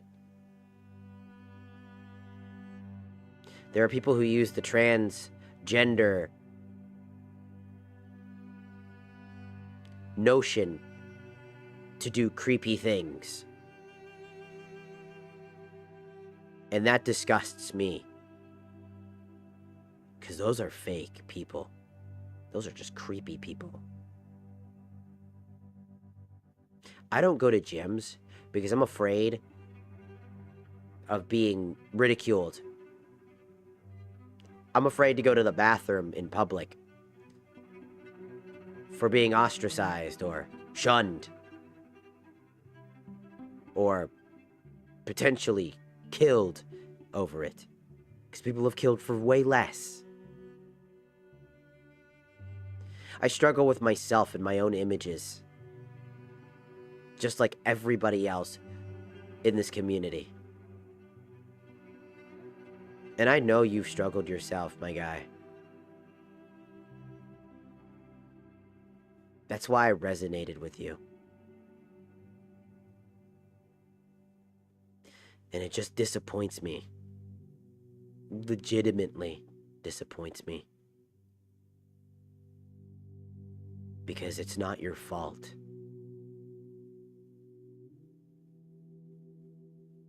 It's the community that I am a part of. That I'm embarrassed by. For all of the horrible, stupid, dumb things they do on a day-to-day basis. Because they just want recognition, to be validated, to feel like they're somebody. And idiots go about it in the dumbest way possible. They want the recognition immediately without working for it. And those people, no matter how we look at it, are disgusting.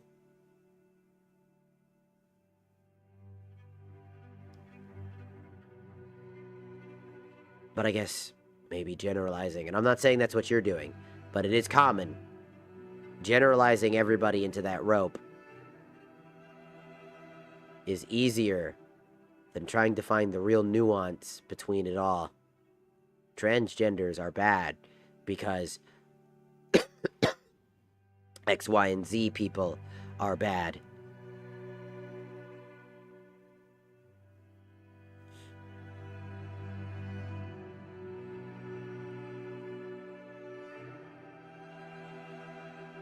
I mean, if that's the case, then everybody on this planet is bad.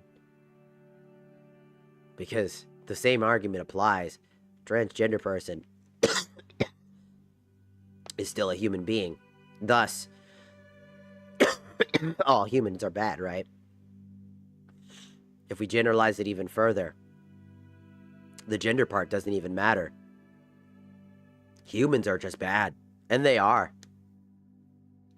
But that's not all humans.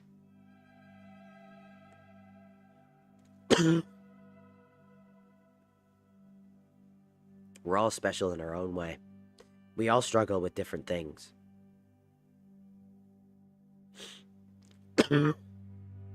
Sorry, I'm sick. Like I said.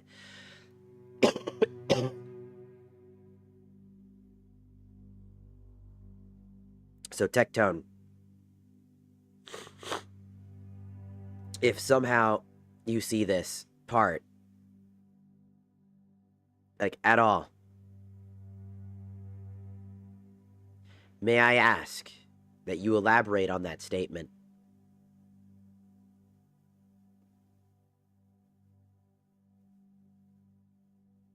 Realistically, I just want to say I would like some closure on that. Because in the end of the day, I'm not going to take your opinion away from you. I'm not going to say you're wrong.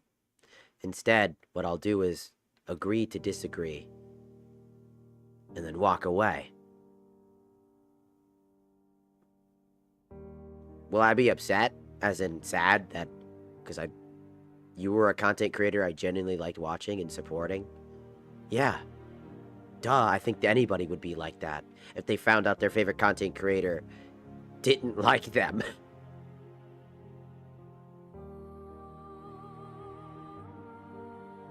The fuck is this sad-ass song? Sorry.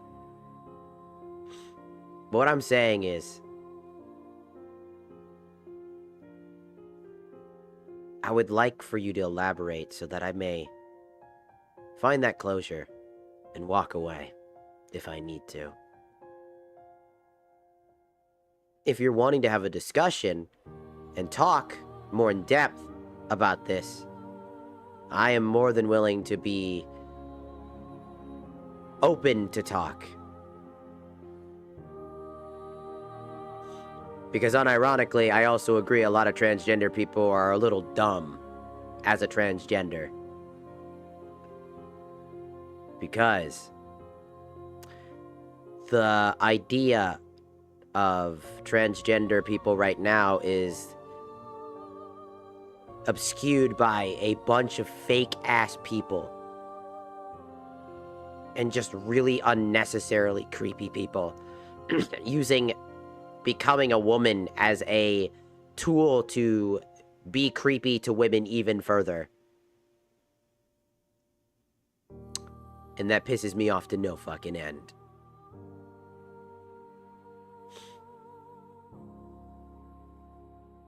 I don't know. And if you don't want to talk, and you're like, yeah, nah, dog, I'm good. If you basically said that. More power to you, man. Best of luck to you, and I hope that your mental health goes well. I hope that when you go back to streaming that it's incredibly successful, man. I'll still technically be rooting for you. Just won't be watching you or watching your content anymore, because I can't support that rhetoric, because it's not just me that's transgender. My brother, who used to be my sister, is transgender. And I fight not for myself, for my own rights to live on this earth. For my brothers. Not everybody's out there to just be the superior race of people like it's a new race of thing.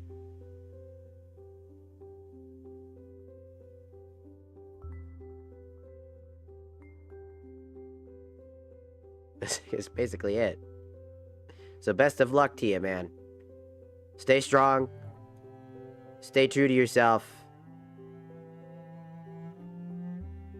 I may not agree with you on that one if it turns out that, you know, obviously you just hate transgender people. If that's the case, hey, agree to disagree and move on, right? But I will make fun of you for asking about nuance and then basically not having that nuance in there, huh? Kind of ironic with that one. But then again, it's not really your fault. I'm joking, but you get my point. The whole thing about nuance, right? I just wanted to throw that in there for a little shade for fun. But hey.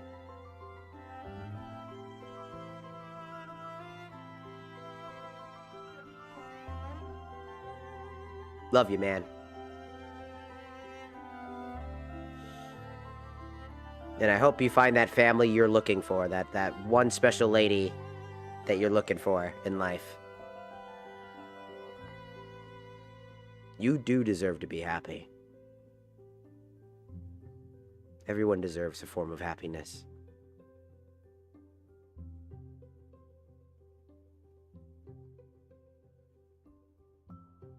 Stay strong, brother.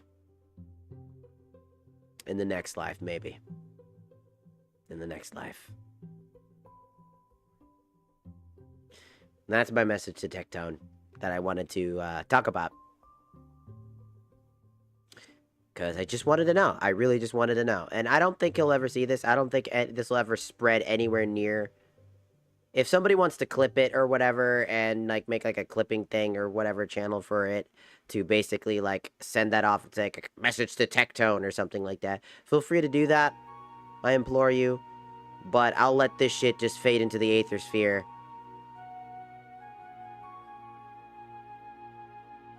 Just let it go.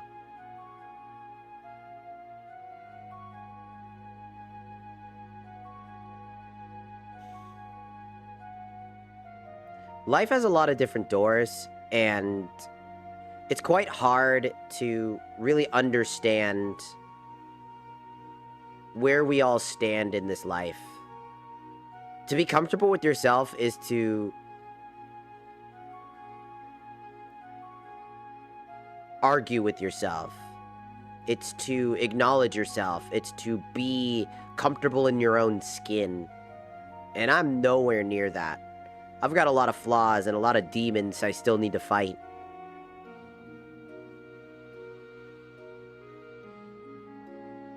But my journey so far has taken me through hell and back. And if I had the chance to go back in time and change that, would I? No, I wouldn't. Because every experience is special. Every experience helped me become the person I am today. To devalue the circumstances that I've been a part of is to devalue all the hard work I put into myself to better myself and be a person worth my own time. And that's really what's really important to me. More than anything in this world.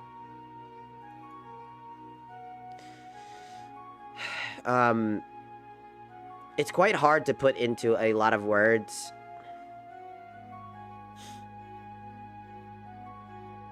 Like, how exactly I feel under these circumstances. You know? Because there's a lot that I could keep going on for hours and hours and hours and hours realistically. Just talking about everything that's in my head. I could talk about all of the, you know, like all the things I learned about autism and all the things I learned about my forensic science. I can talk about 1,000 things I want to talk about. But right now I'm just in a serious mood and like finding your place isn't easy. Finding what you enjoy and being allowed to do that is hard. There are a lot of people that want to be streamers. And I'm going to use streamers as the example.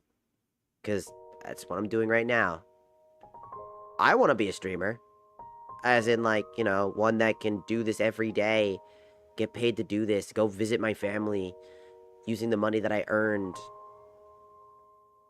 Support and have the community that gave me the opportunity to talk here with all of you guys. Without you guys, I wouldn't be here right now. You guys mean the entire world to me.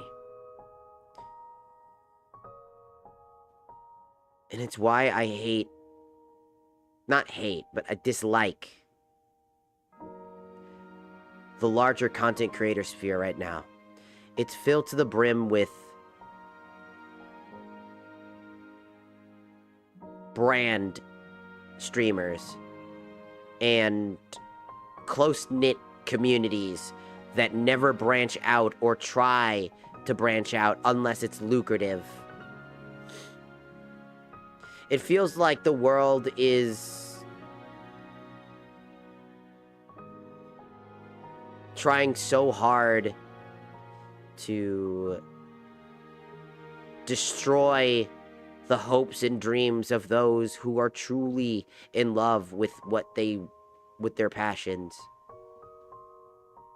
And those who only do it for recognition, fame, and fortune are always the ones to get above, with the rare exception.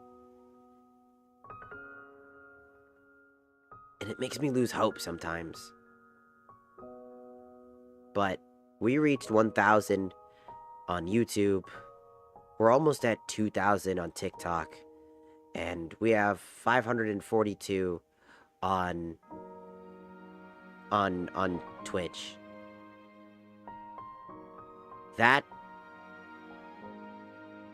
is not something I ever thought I'd ever get to. I didn't think I'd have average viewer counts. I didn't think I'd have average people talking.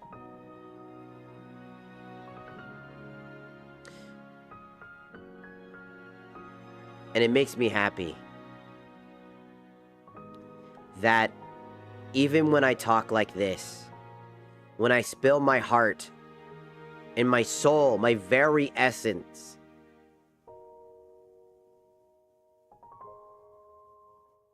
I'm not alone.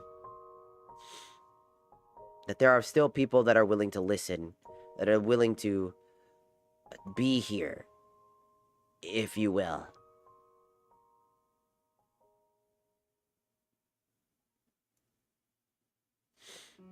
And it, shocks me. 'Cause I always think back to when I started.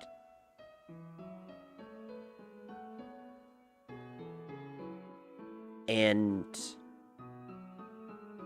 how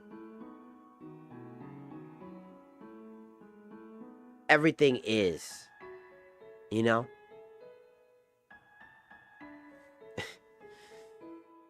But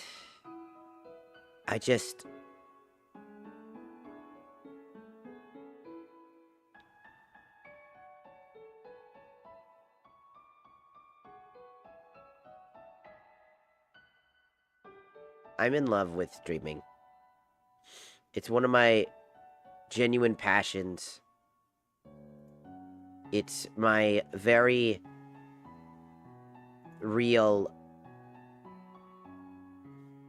like, hyperfixation.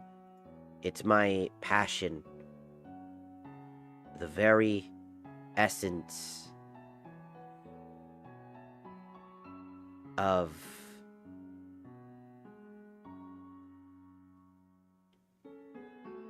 what I care about. It's everything and anything. I meet people along the way, you know. And sometimes it doesn't work out.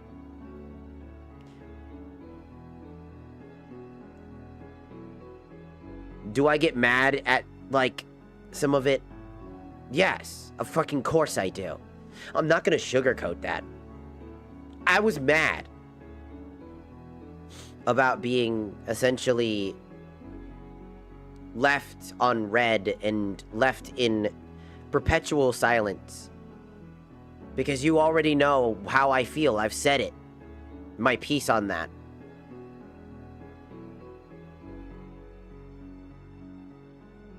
But does that mean that I'm going to hate that person? No. I just dislike your approach, and I dislike your actions, mainly. I don't like you. In that sense. But I will not hate you.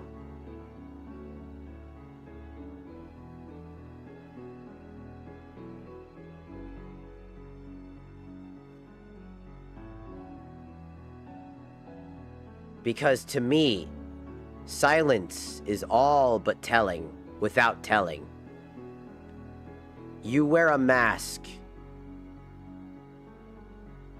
and you hide. And that hiding will one day be exposed. It's just a matter of time. It may not be me. It might be somebody else.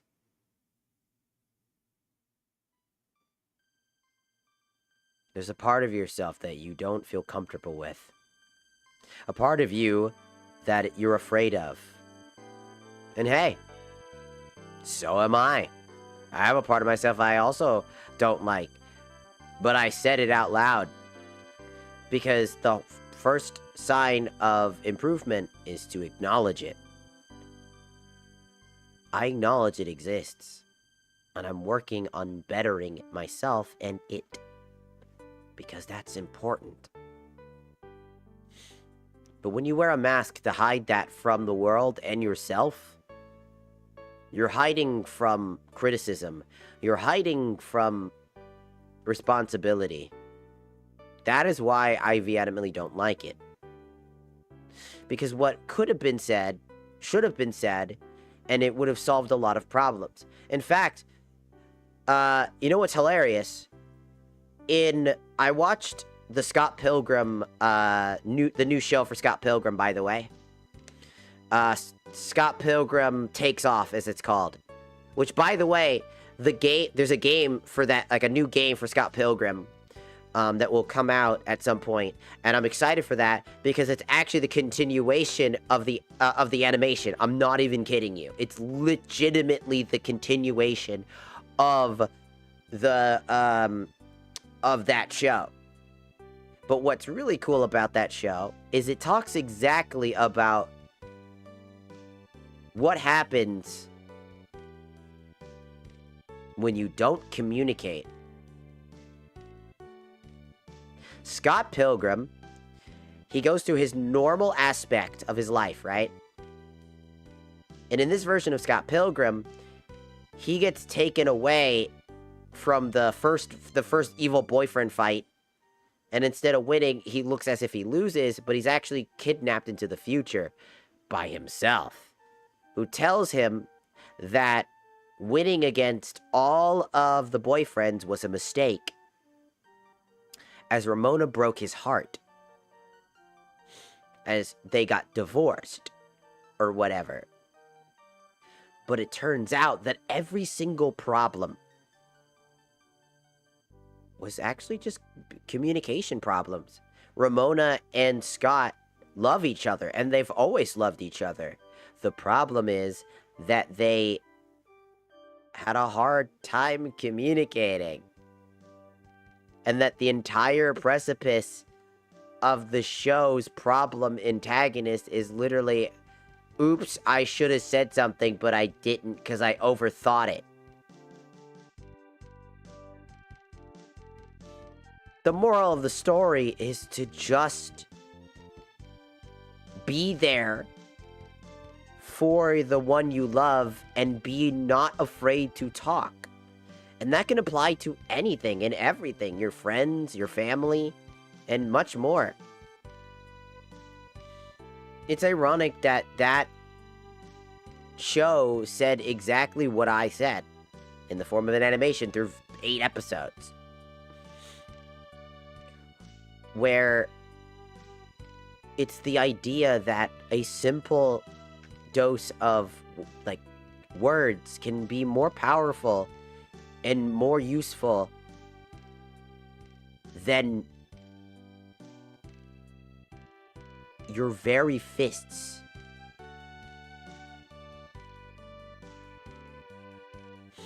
And I think more people should acknowledge that. Stop hiding behind ignorance and silence as a form of coping mechanism for your insecurities and your lack of communicative skills. You can't get better at communicating if you don't communicate. It's really that simple. If you're afraid of rejection, that's normal. That's called being human. But you gotta do it. You just gotta push. Because that, in and of itself, is what makes communication beautiful.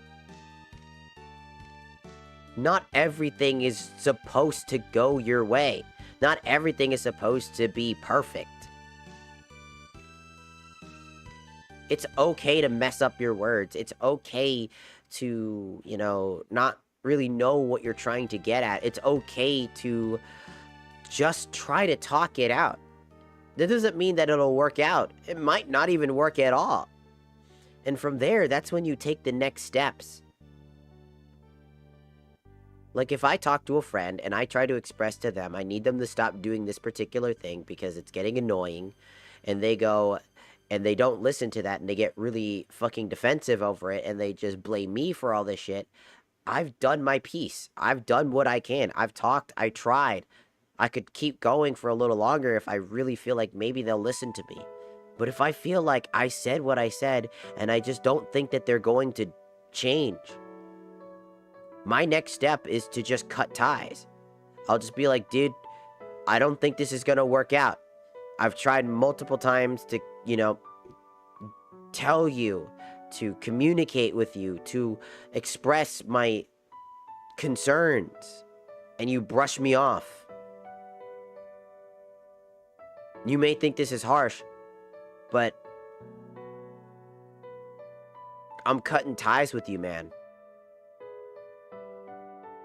You're not my friend.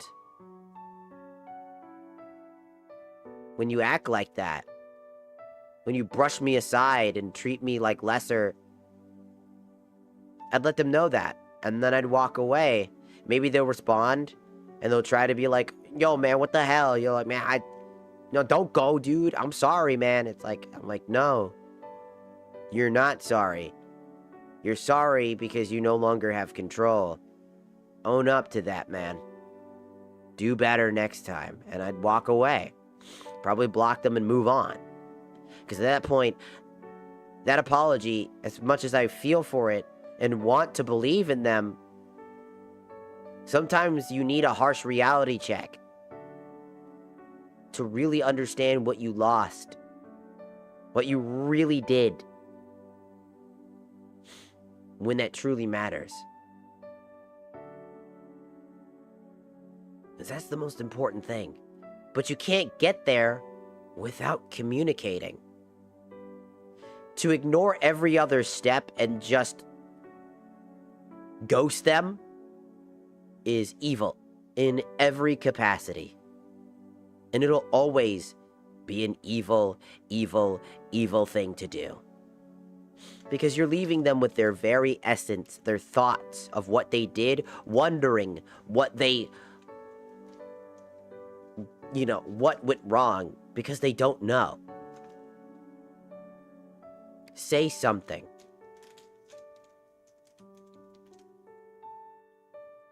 You don't have to respond immediately, but don't leave them alone for several months. Don't leave them with the expectation that you're never talking them to ever again, and leaving them alone for the rest of their life.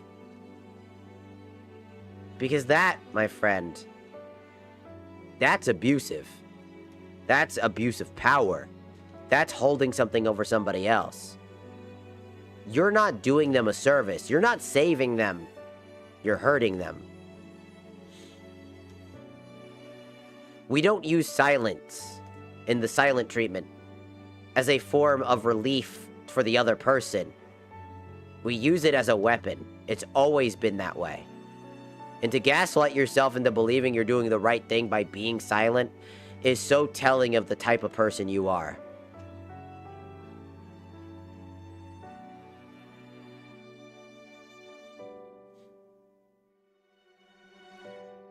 You hide, and you pretend,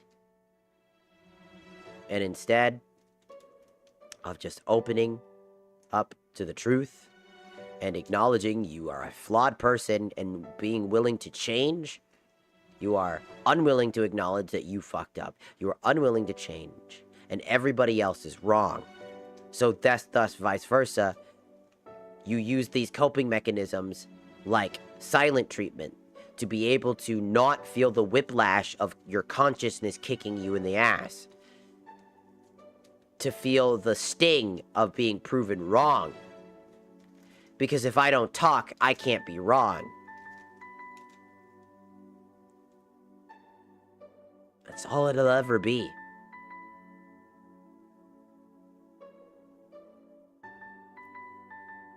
Do better. Just do better. Just communicate.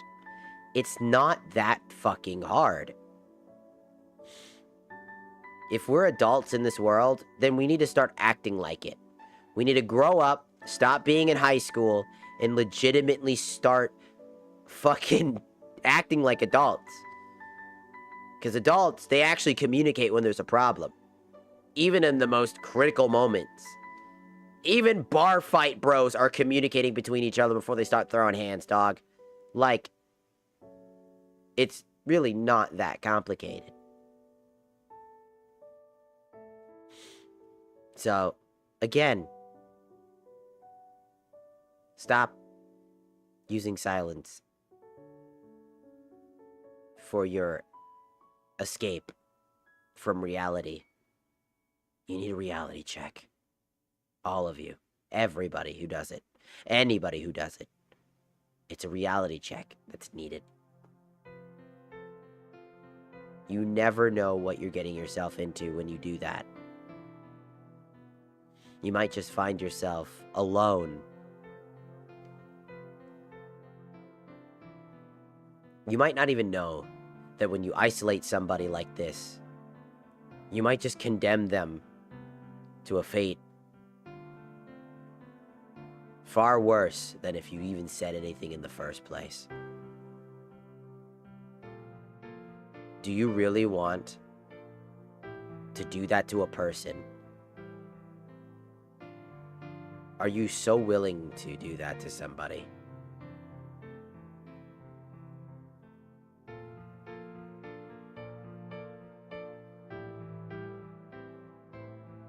Because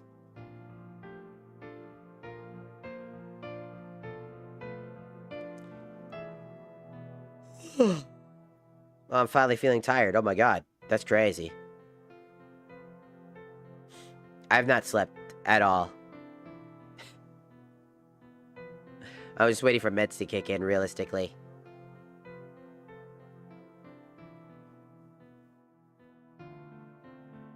But are you so willing to destroy somebody else's very essence in life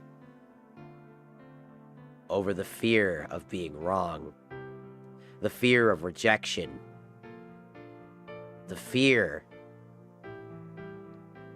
of loss of power? Because if that is the case, you're not deserving of your friends.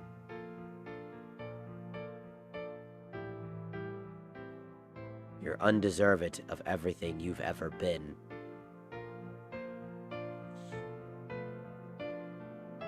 You need to learn to be human. Remember that. Anyway, hi Ellie. Welcome. Just wanted to stop by and say hi. Yeah, we're actually about to end stream, though, because I'm gonna go to sleep for a little bit. But hi. Yeah, we're just talking about some stuff. I just wanted to get some stuff in my head, out of my head. So that way, when we go to stream, for the upcoming stream, because we're going to either do horror games, or we're going to do Super Mario Mon Nuzlocke again today, dependent on circumstances later today. So that'll be fun.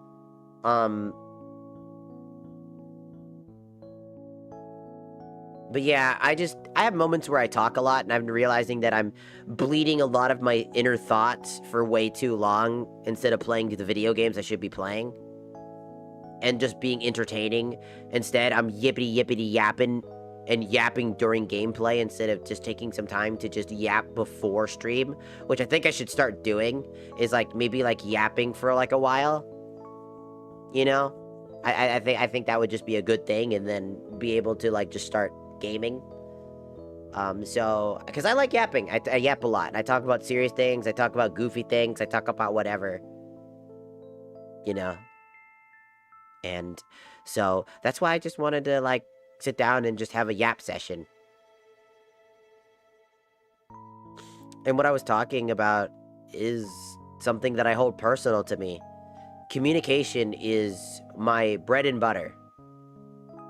Without that, you get cinder levels of pain. You get miscommunications, like Bow the Whale miscommunications that led to problems. You get awkwardly worded words that don't work very well. Communication is an important tool that all of humanity should have under their belt. Without it, you can be very awkward. It's why I am a avid hater of silence. See, silence is not a tool for pacifying or letting go. Silence has always been used in conversation pieces as weapons.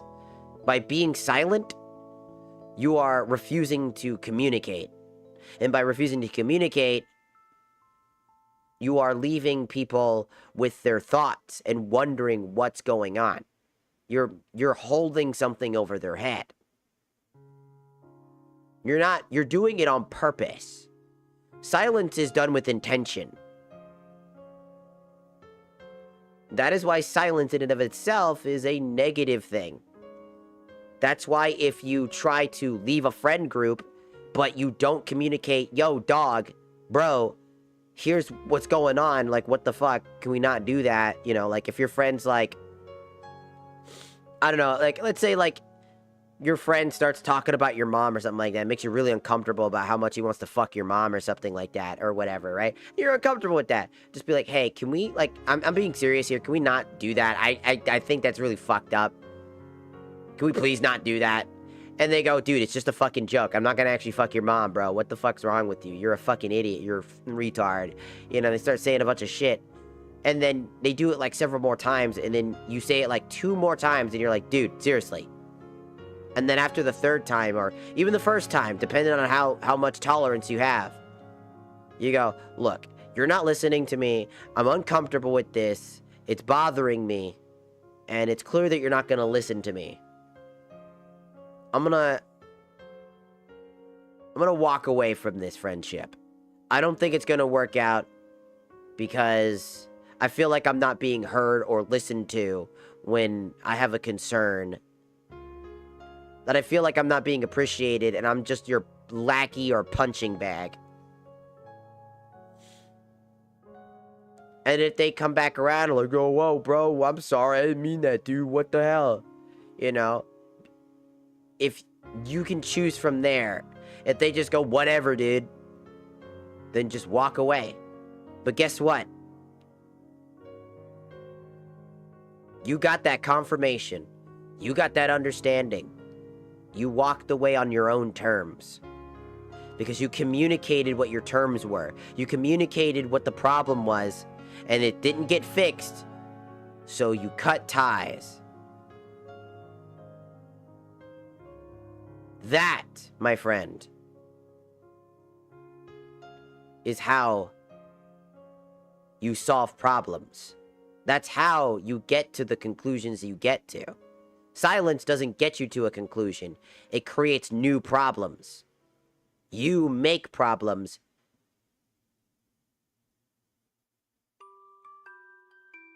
And that's why we were talking about that, because I wanted people to understand why silence is so deafening and evil and vindictive, because it's not used in that capacity. It's always used in conversation pieces as a weapon. there needs to be an understanding that silence isn't inherently bad. Silence, under the context of communication, is a form of weaponry, because it has always been used to get ahead or one-up somebody or demand something from somebody. By being silent, you're forcing them to do something for you. Instead of expressing what you want and using your big girl or big boy words, you'd rather have them play 20 questions to figure it out. It's a form of aggression. It's a form of negativity. And it's always been that way. So if your friend group tries to ghost you, like mine did, and say that we did it because we didn't want to hurt you, that's just a bold-faced fucking lie. Because no one uses silence to protect somebody. They use it to hurt somebody, as it's always been used for.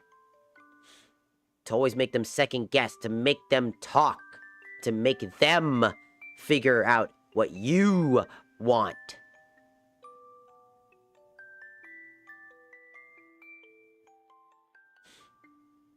Silence can be very traumatizing for people. So if you're a person, don't leave them on red for too long. I have a friend that I've left on red for a few days because I've been really fucking busy, and also I'm sick. They're a transgender friend, and they send a bunch of outfits that they send like an outfit that they wear. It's the same outfit every time, by the way. And I'm not dissing them. I'm not trying to be rude to them. I bring this up to them all the time, right? And I tell them, and I know what they're doing, and I don't like want to be rude about it, right? They are very self-conscious about it. They're early transitioning, and it's a very difficult time, and I want to be there to support them. But I'm also, as a trans individual, you need to understand that you cannot be using other people as your source of validation. That is inherently toxic. Not intentionally toxic either. It's always unintentional. You're just, again, trans people tend to have a lot of self-imagery problems. And they don't feel like they can validate themselves because they hate themselves. For the most part. It takes a while before you can love yourself, or at least get moderately okay with yourself when you look in the mirror. Or you don't look in the mirror like, God, I'm fucking ugly. So I get it. But you shouldn't rely on that friend always to keep complimenting you. Because you're fishing for compliments. And they can sense that. They know, and they want to give you compliments. You look good. They said it 1,000 times already. You know their answer. You just want to hear it again. You're hoping you look good. You're afraid you don't, so you're looking for somebody else to validate that. And that's fine. Always take a rain check on that sometimes. Take it easy. Relax. Love yourself first.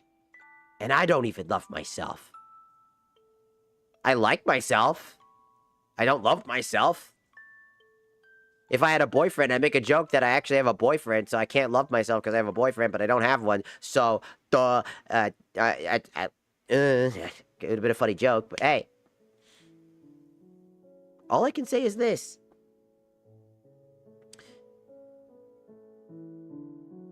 Be respectful to yourself. You need to love yourself because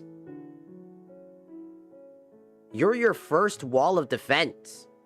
You need to be so comfortable with yourself that you're the only person that matters. And I hate to say this, but for trans people, but stop trying to make other people accept you. accept yourself first. Because when you realize when you can accept yourself, other people will just inevitably accept you. Because you're just not bothered by them anymore. And the ones that just don't accept you, they shouldn't bother you anymore, because who cares? You only care because you need validation right now. That is the reason so many of them are so aggressive. They're fake. They're liars. They're deceitful. There's a lot of trans people that aren't actually trans. They transition, yes, but they're not trans. They just transitioned, if that makes sense. They use it as a form of popularity, kudos points, being different. They don't feel. Because if you did, you would know that you don't care about being the superior race. You don't think in any other form of way other than wanting to be treated like a human being. You just want to be accepted as a person and not fear getting shot on the street, not fearing to go to the bathroom or going to the gym without being lambasted or ridiculed for existing. That, my friend, is what trans people fight for. To be accepted. Not to be superior. Not to seek validation, but to be accepted. There's a difference. Validation is inherently sleazy and just scummy. Validation is the idea that you need to feel good. Acceptance is the feeling of inclusion. The idea that you fit in with the rest of the world. That you're accepted as a part of this world. We don't need to be better than them. We don't need to be lesser than them. We need to be equal. To be respected. And for us to respect them. That is what real trans people fight for every day. Not validation. Not kudos points. Not Reddit gold. Not Twitter fucking likes. But to live your life without fear. That is what we fight for. And I don't just fight for myself. I fight for my brother, who is also trans. We make jokes all the time that we stole each other's gender and say, give me my gender back. And then we both just go, this one's mine. I stole it. It's mine. You can't have it.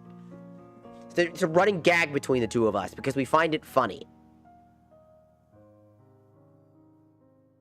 I'm doing it to also help my brother. I fight to prove that trans people don't have to be the villain. They don't have to be superior. They don't have to be the ones that we see screaming and shouting on Twitter. Or Blue Sky, which I hate. I don't use because the place scares me. We don't have to be the bad guy. That, my friend, is what I fight for. So that I know that my brother can walk out on the street and be happy. And be themselves. Unapologetically. Even if it kills me. Even if I die making a stand on a fucking, stairway. Or something, or the stairway, but like some fucking, like a stadium or something like that. And I make a stand and I say all the things I just said. And if it gets me blickied, then so goddamn be it. I want my message to be clear. We fight for the right to be treated as equals. To be treated as human. not cattle, not your porn addiction, fantasies.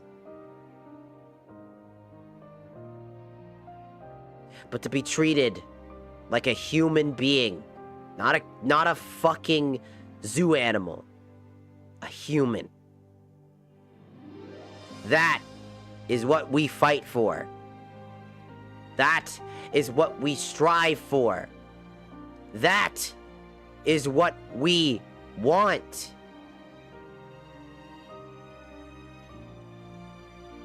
To not be afraid. I don't just fight for myself. I fight for my brother. And I fight for all of those who suffer every day, struggling like I do, like my brother.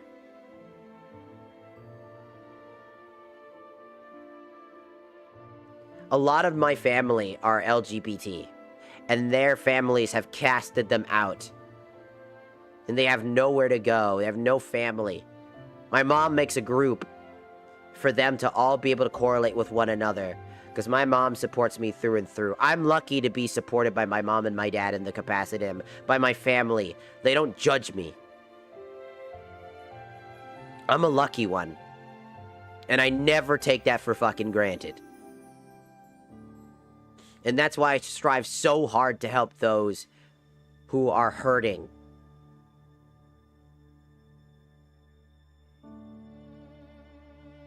To raise my fist in the air, to unite people under the banner of not rage and demanding change, but to earn that change through hard work and determination. To prove through my hard work myself that I'm worth the sum of my parts. To show people that it isn't bad.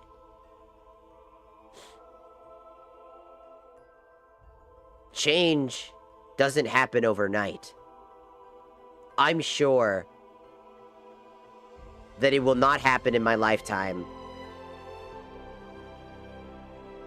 But even if I can just be a small fucking moving pebble in a sea of rocks on a hill,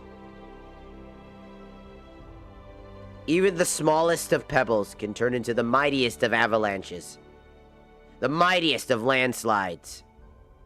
A single speck can turn the very tides themselves. It just takes a single effort, hard work, and determination. May not pay off in my lifetime, but one day it will. This is why the LGBTQ plus, or whatever the fuck at this point, is disappointing me day in, day out. Because what I see are people lying, being vindictive, bitter. They hate, the LGBTQ plus hate each other more than they help each other. They're infighting more often than not, and it upsets me. We shouldn't be fighting each other. We shouldn't be fighting the other people that don't like us. We should be working hard to prove that under all of the pain and trauma that we go through all the stones that they may throw our way, through all the pain and acknowledgement that in our lifetime we will not see peace, that we will not idly sit by. Not in the sense of violence, but the sense of words and communication, to speak. Because our words are louder than our actions. To force down the throats of people and demand something is to be the opposite of what we truly want. We want to end the reign of demanding change and working hard to create an opportunity for change. That is what we should be fighting for. But this community has turned into nothing but a paste of rage against them and ourselves. That is what we have become. We have become the loud and definitely no longer proud. We have become the loud and even louder. We have become the very thing we tried to prevent. That is what I strive so hard to change. I'm trying to make a difference, one small step at a time. If I can convince one trans person who has that radical mindset to change their way and realize, no, you're right, I am acting weird, then I'm doing my job. If I can change one person's opinion on trans people for the better, then I'm doing my job. Even if it's just a minuscule amount of change. Even if it isn't going to change them, like, oh, they're going to have, like, some sort of anime change. It's just something in their head that makes them start to think, I've done my job. If it makes them even think, or question, or change a part of their perspective, just even by a very small amount, I'm doing my part. That's what matters. That's the real change. That is the real, true to form method. None of this random bullshit that we see today. I don't need to see pride parades where men are all up in this fucking, like, dog mask, fucking BDSM gear and half naked, sucking each other's dicks on the streets. I don't want to see that. That's not a pride parade. That's a fetish parade. That's not pride. That's narcissism. That's a superiority complex.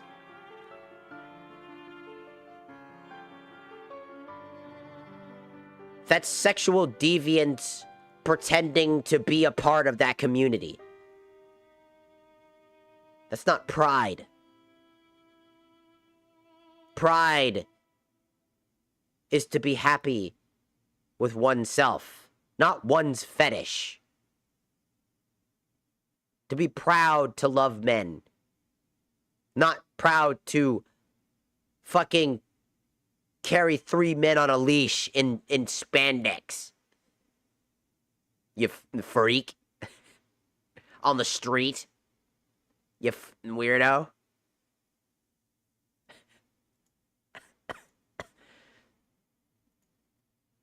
And that's what I mean.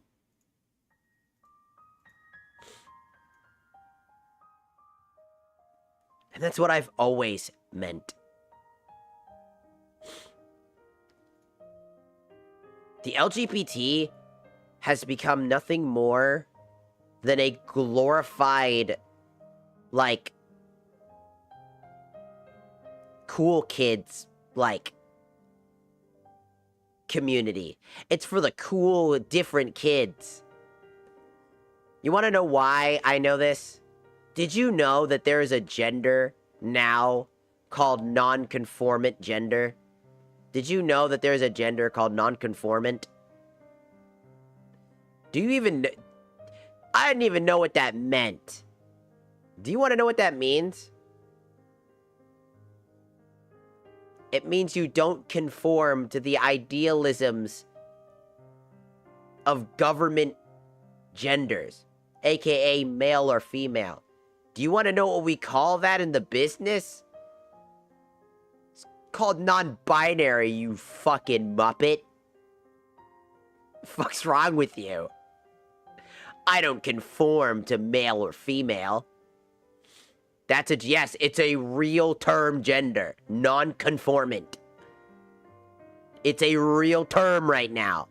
Used by people. I'm non-conformant. Shut your bitch ass up, fake ass hoe.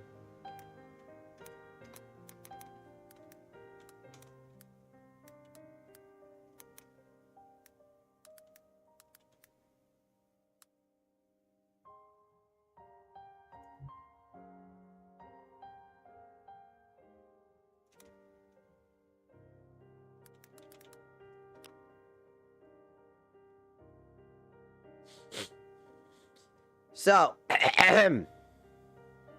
it's called gender nonconformity, or aka nonconformant gender, or GNC for short. Referring to the individual whose gender expression, such as clothes, behavior, or hairstyle, does not align with the social stereotypes of masculinity or femininity for the sex they are assigned at birth. This is a border term to describe a person's expression that can indicate transgender or cisgender. It is different from gender identity, which is an individual internal sense of self, aka this gender, which is a gender, by the way, they use it as gender, is to express that they are still a woman, okay, but they like to wear male clothes. They don't conform to the idealisms of masculinity or femininity, male or female. When it comes to things like clothes, hairstyles, and their alignment towards the social structures of gender. AKA, they wear a woman wearing a bunch of dude clothes. And likes to wear dude clothes, but they're still female. Tomboy. Right? Tomgirl at the same time as well. Nonconformant literally is just a bunch of redundant words to express absolutely nothing. It's a female that might act like a male. It's a female that still acts like a female but likes to wear male clothing. It's a bunch of fucking fluff that literally means nothing to add another gender that means nothing. Wear whatever fucking clothes you want. If a man wants to wear a skirt, let him. Who gives a fuck? He doesn't need to change his gender to be able to wear a skirt, you fucking muppet. It's fucking crazy. Dude, I have seen dudes rock skirts better than women. I'm just saying. And I've seen women wear basketball jerseys and fucking sweatpants better than dudes. With the baseball cap backwards, dog. It's just fucking clothes. Wear what you like, god damn it. Well, kilt is kind of like a skirt, but a kilt is like that's a different story for something else. That's like kilts is like that's like exclusively is male. That is like something for like Scottish men. I forget why it's the case, but yeah, I mean it's basically a skirt, but like yeah, but like I mean like actual skirts. Also, kilts are sick as fuck. I'm just saying. I love kilts. They look cool as fuck. I like their patterns. But again, I'm just sick and fucking tired of this shit. I'm sick and tired of having to know that there's another fucking change. Everybody's fatigued on this shit. Whether you're in the community or not, it's just... I'm so done with it. Non-conforming GNG... or whatever, GNC is just such a dumbass term. No. You don't need your own label to express yourself. You want to know what that's called? The freedom of expression. It's like an art form. Wear whatever fucking clothes you want. That's how you express yourself. You don't need a gender to explain that. Just explain that this is just the clothes you like to fucking wear. Is that really that fucking hard? We gotta come up with a whole new layman term just to fucking figure this shit out? It literally just boils down to... I like to wear whatever the fuck I like to wear, and I don't conform to the idealisms of governmental fucking idealisms of, like, male, female, male, masculinity, or femininity. Dude. Does my voice sound feminine to you? For most people, no. Do I care? No. Not at all. I don't care. I like my voice. I could work on it, and I think I am. I think I will do vocal training for fun, so that I can just maybe, like, one day surprise everybody and pull out, like, a mommy voice and scare the absolute fuck out of people, and then pull out, like, a daddy voice at the same time, and then pull out a Gilbert Gottfried out of nowhere. That would just be fun. That's all I'm saying. I don't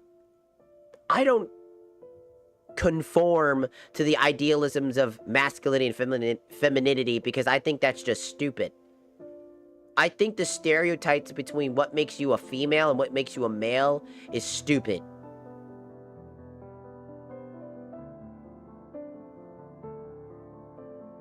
Okay? There is this, like, TikTok creator.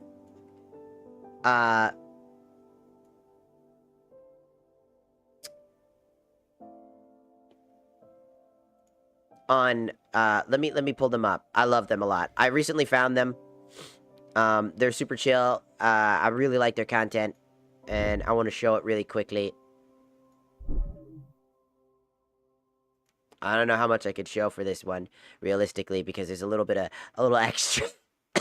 Oh my god. That I couldn't show.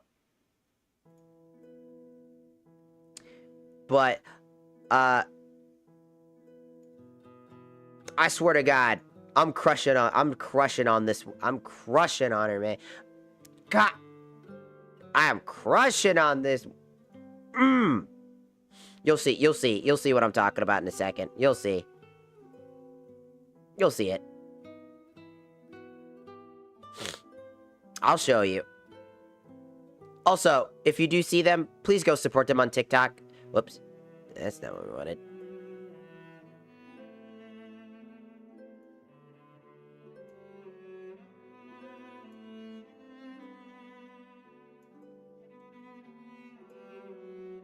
Ah.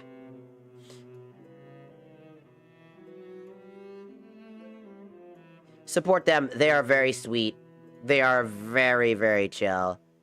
I think they deserve a lot of support on TikTok. Give them like a follow, you know. Give them like, you know, like they're very awesome. Also, I have a type. Shut up. You'll hear it. I'm gonna turn that off for a second.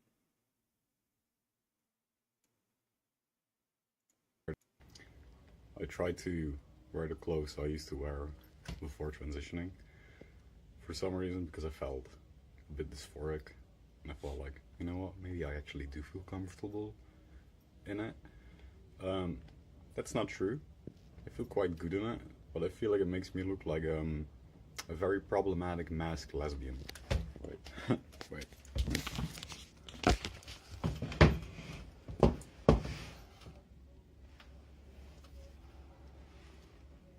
Fuck.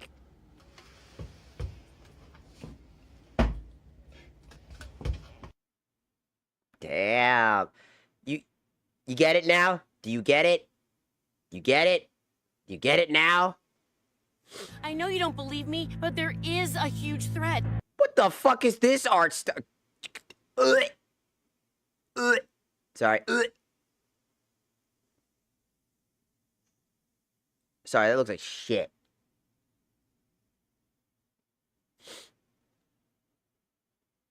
You understand it now?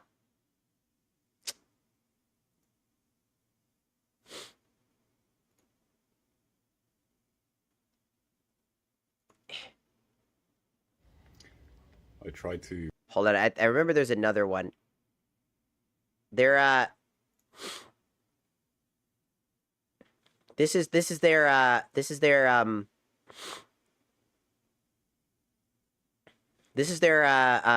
TikTok, by the way. Did you know they're 32 years old?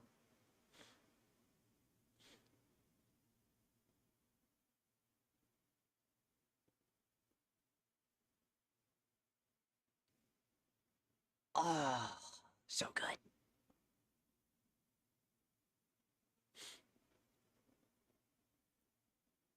Like, look at them. Aren't they so cute? Shut up. I know I have a type. Shut up.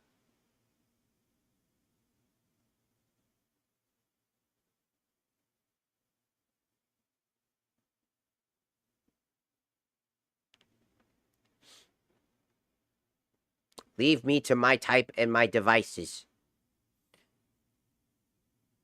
They don't look the type. They don't look 32.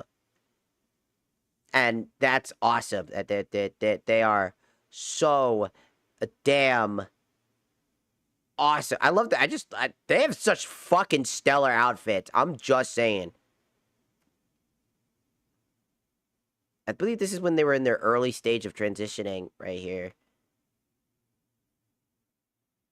But they were still so fucking cute. Look at them.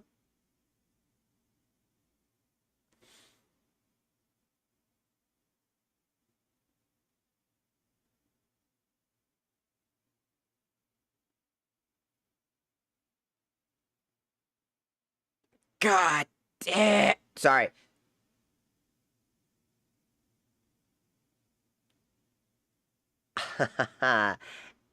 Hey, how you doing? You interested in autistic? I was gonna be like, you interested in autistic fucking VTuber trans women? And then I thought about it and I was like, nah, they wouldn't. Nah, they wouldn't. But what if? Nah. But what if? Nah. Nah, I actually just like them as a content creator though. They're that like. But what if? Just kidding. Stop. But no. Also.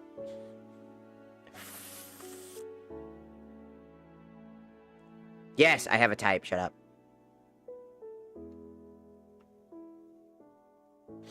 They are super cool. They have such amazing outfits.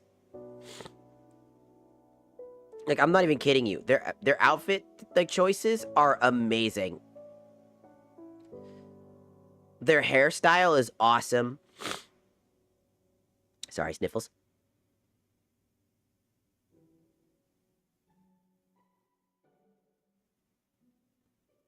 What's this?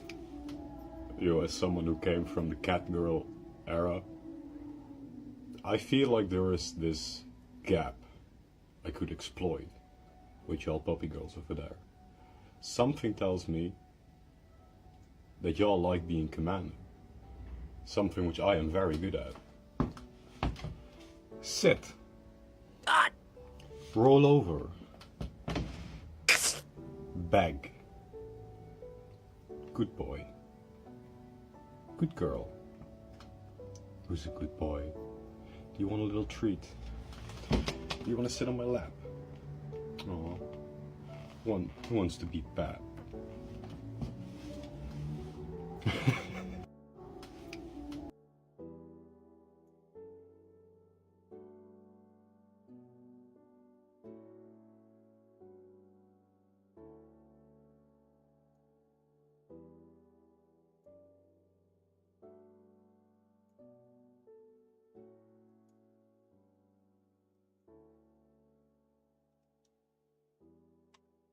I'm not saving that on my Discord for no reason.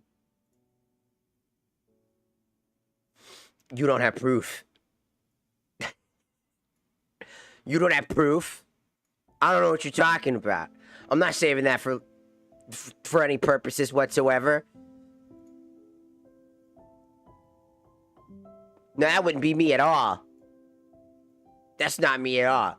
I don't have a thing for hot, sexy, deep-voiced goth babes.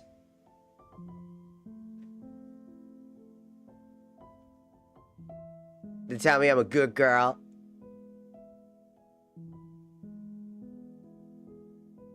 Nah. Nah. The stream won't exist after this. I'll delete it. You'll never know. Mm-mm.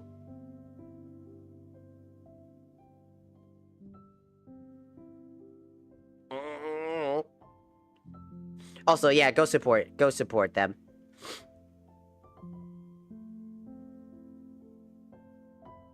They're known as Val Godfrey.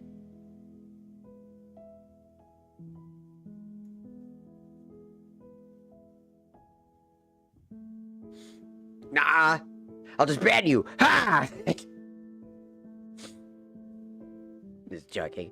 Anyways, yeah, their name is Val Godfrey on the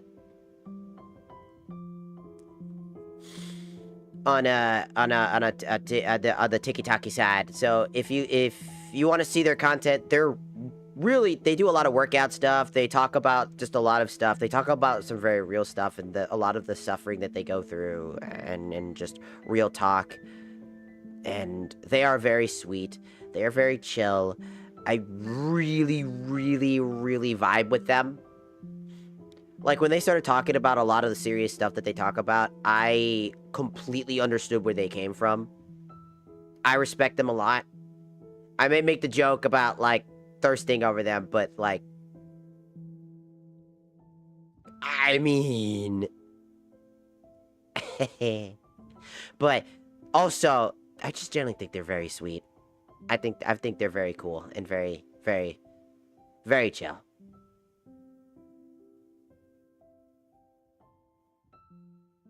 So, give them some support. If you can, or if you want.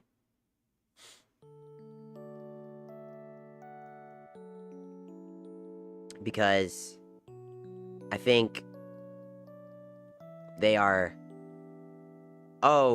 so incredibly down-to-earth real. They're not afraid to speak their mind. They talk, and I just really vibed with their content. It showed up one day, and I just was like, yep, I like their shit.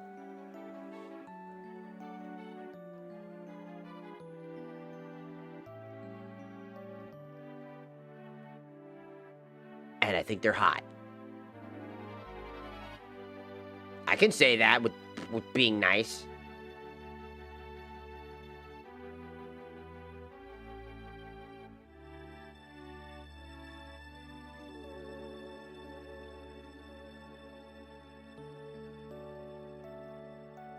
I totally don't want them to, like, you know, get, like, one of them collars with the chains and, you know...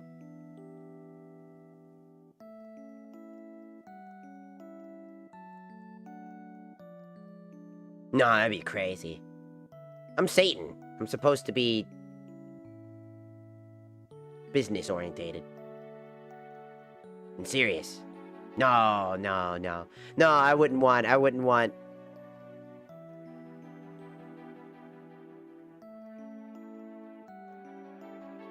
No. Anyways. Enough of that stupid nonsense. If you want to support them, go support them.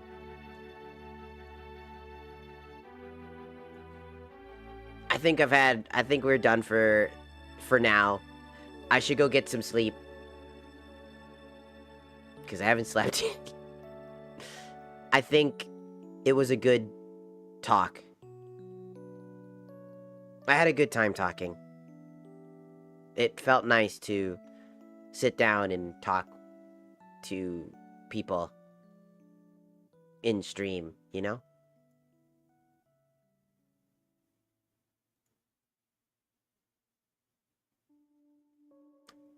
I'm gonna get my beauty sleep right. I'm gonna hope my queen is in my dreams. I mean, what?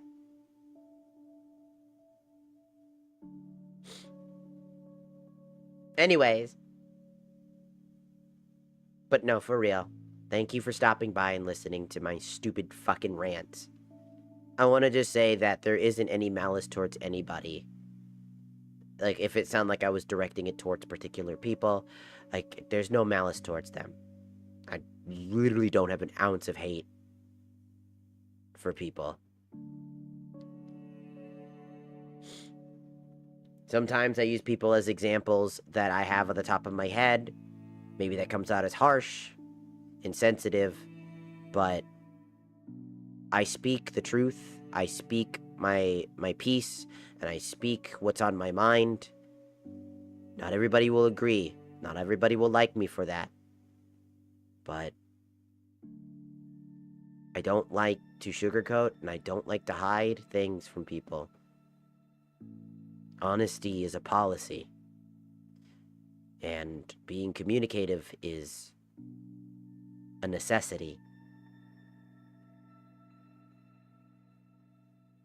And without you guys on every platform who have supported me to the point where we have 1,000 followers on YouTube and almost 2K on TikTok. And we're getting closer very slowly because my Twitch is very slow. No one shows up on Twitch. Like, honestly, I kind of think my Twitch is slightly, like, blacklisted a little bit for some reason. I feel like it might be blacklisted. I did get, actually, I think I got a strike long ago for, like, I think I watched OW League once on stream, and I didn't have permission, and I got in trouble for that. So I think that might be why I'm blacklisted a little bit, and why I don't get average follower numbers like usual, like, consistently. Because Twitch doesn't want to push that. Little lore for this channel, by the way. That did happen long ago. That was before I even transitioned, too. When I was into Overwatch as well. So, funny little story. But, again, without you guys, I legitimately wouldn't be here. And I don't know where I would be, honestly. So thank you for every bit of support.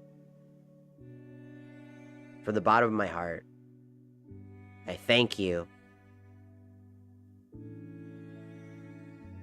And I love you all. Platonically. Platonically. Don't get any ideas. My heart is saved for my queen. Again, joking about that. Unless... Sorry. Anyways.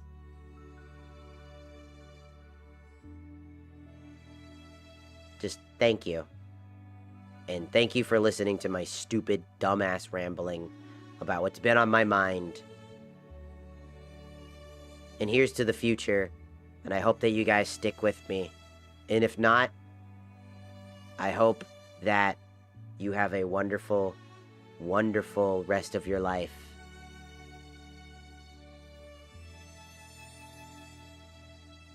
And I will see you guys later today. Okay?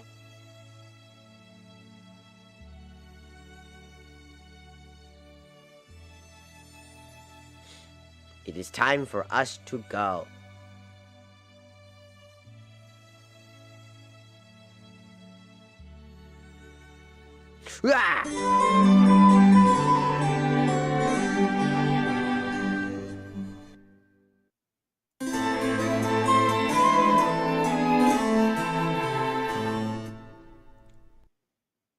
We'll be back later tonight.